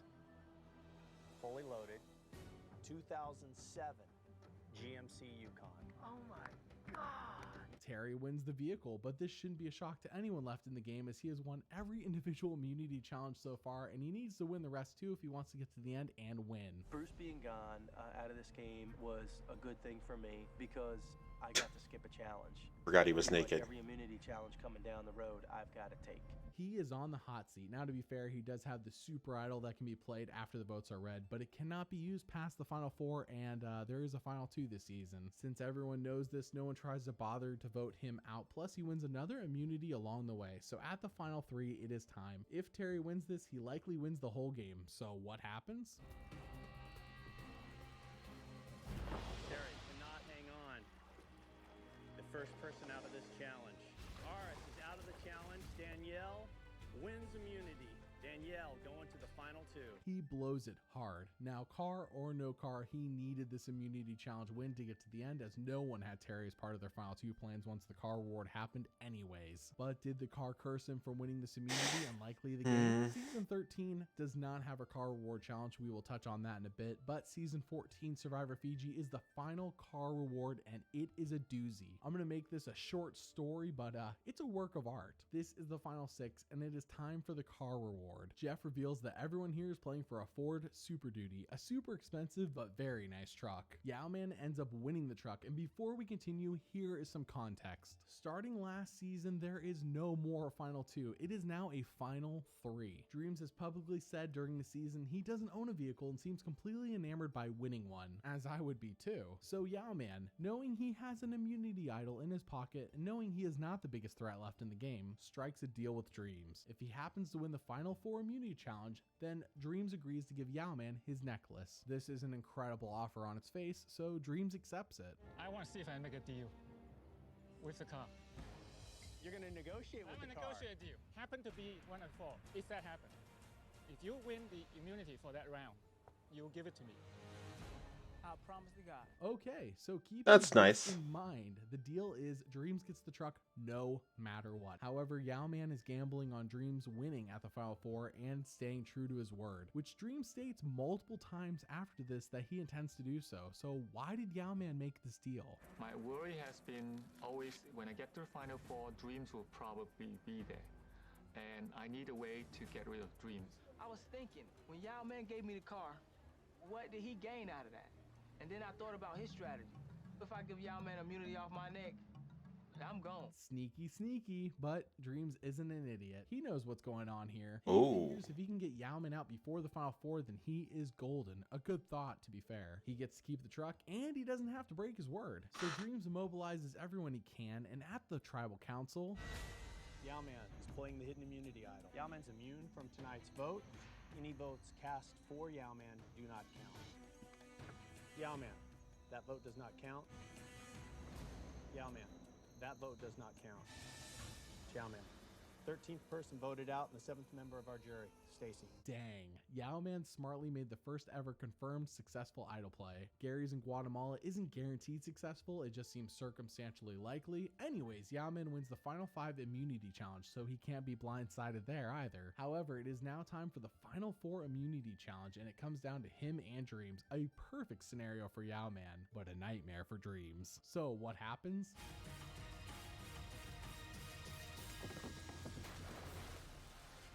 Yowman is in the water. Dreams has won the last individual immunity. And in doing so, you have fulfilled part of the bargain you made with Yowman. The first part was you would do your best to win. The other part was, if you did win, you would give it to him. Big question is now, whether or not you'll keep your word. Going into tribal council, Dreams is conflicted. He knows keeping this idol guarantees him final 3, with a highly unlikely shot at winning though. Or he can give it to Yowman and purposefully get 4th place. But he wants to hold true to this deal so he can show his kid at home how to play this game with honor and how to live your life. So at tribal council, Dreams, you have the immunity necklace. It is yours to keep. Assign to anyone else you want. I'm gonna keep it. He keeps it for himself. Honestly, from the time the car challenge happens up until this moment is so beautiful as a story. Yowman is then voted out, and if the curse is real, Dreams can't win. That's really what we've learned so far. So at Final Tribal Council, he is torn apart for his decision by others, but not by Yowman. He actually absolves Dreams of his guilt. Dreams, what went down yesterday was entirely my fault. The truck was given to you in good faith. Enjoy it. Do not feel guilty about having it. A very classy move, but nonetheless, Dreams loses to Earl and gets completely shut out, receiving 0 votes. The winner of Survivor Fiji. I think it was not like it was a lose-lose scenario. You know, he gives it to Yao, he gets voted out. He keeps it, Yao gets voted out, then he loses the final. So honestly, it just meant that he got a higher place than Yao in the end, whether he kept it or not. But honestly, I think, yeah. Yeah. Yeah. So that is the car curse as it is commonly looked at by the masses and frankly by Jeff Probst in season 11. There have been no more car rewards since then, and honestly, what a high note to leave it on. Yeah. During these first 14 seasons, other people won cars as well, and I wanted to test the waters to see if they were cursed as well. Starting with Richard Hatch in Borneo, he is given a car as kind of an afterthought for winning the season, so it is too late for him to be cursed in Borneo, but he does get voted out pre-merge his next time playing, and he doesn't pay his taxes on the million that he won, and spends a couple years in jail as a result. So yeah, the judge at the season 4 reunion show, literally everyone wins a car. Yes, it's kind of an Oprah moment, but before Oprah does it. However, no one is ever asked back to play again except Boston Rob and Kathy. Now, Kathy gets the curse by making a terrible decision in All-Stars that does her entire game in when she keeps Amber around over Jerry. And Boston Rob, well, we already talked about him, but I think he got a double dose of the curse because in Heroes vs. Villains, he gets outed and screwed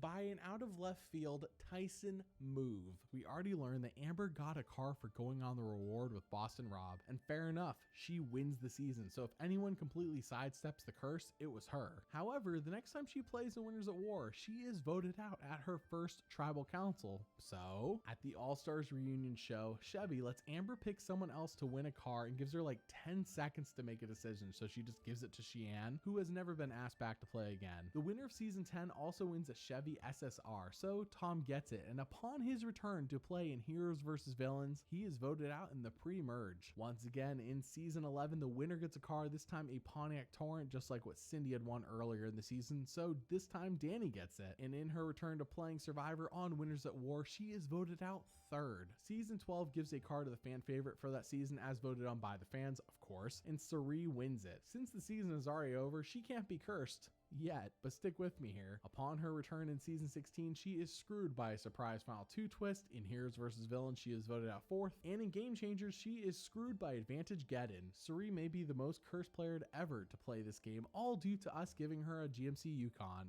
Season 3 of Islands was the only season to skip the car reward during the season, and instead, just like season 12, gives the car to the fan favorite. This season, Ozzy ekes out that win, and he returns 3 times to play Survivor. Are you ready for this? He gets massively blindsided in Micronesia, gets voted out of South Pacific twice, only to get to the Final 4 and then barely lose the final immunity, which almost certainly nets him the game if he wins it, and gets voted out a 3rd time that season. And then in Game Changers, he is unceremoniously voted out 9th. What a doozy. So what do you think about the car curse? Is it real? Let me know down in the comments. I'm going to say yes. I'm going to say yes. I did not realize how many people actually won cars in this series. But looking at the overall here at the end, yeah, there is a curse. There's absolutely a curse.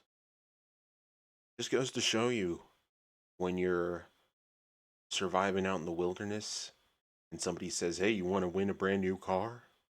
Don't take it. The gods, they will curse you.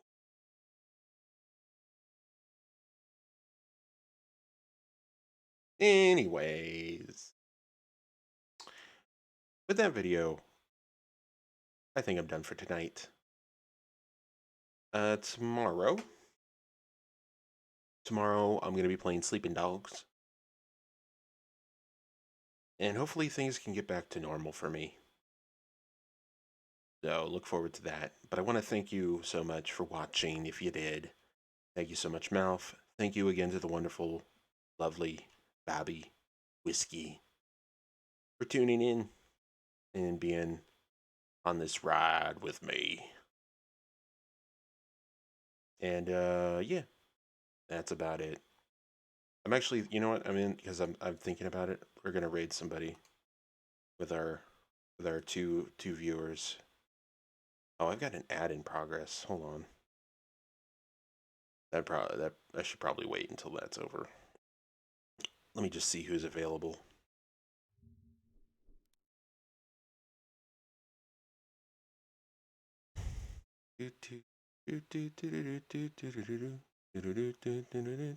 That's not even a thing.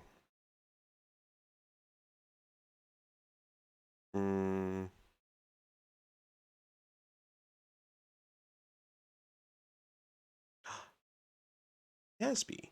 Oh yeah, let's spread the love. All right, we're gonna raid Nasby.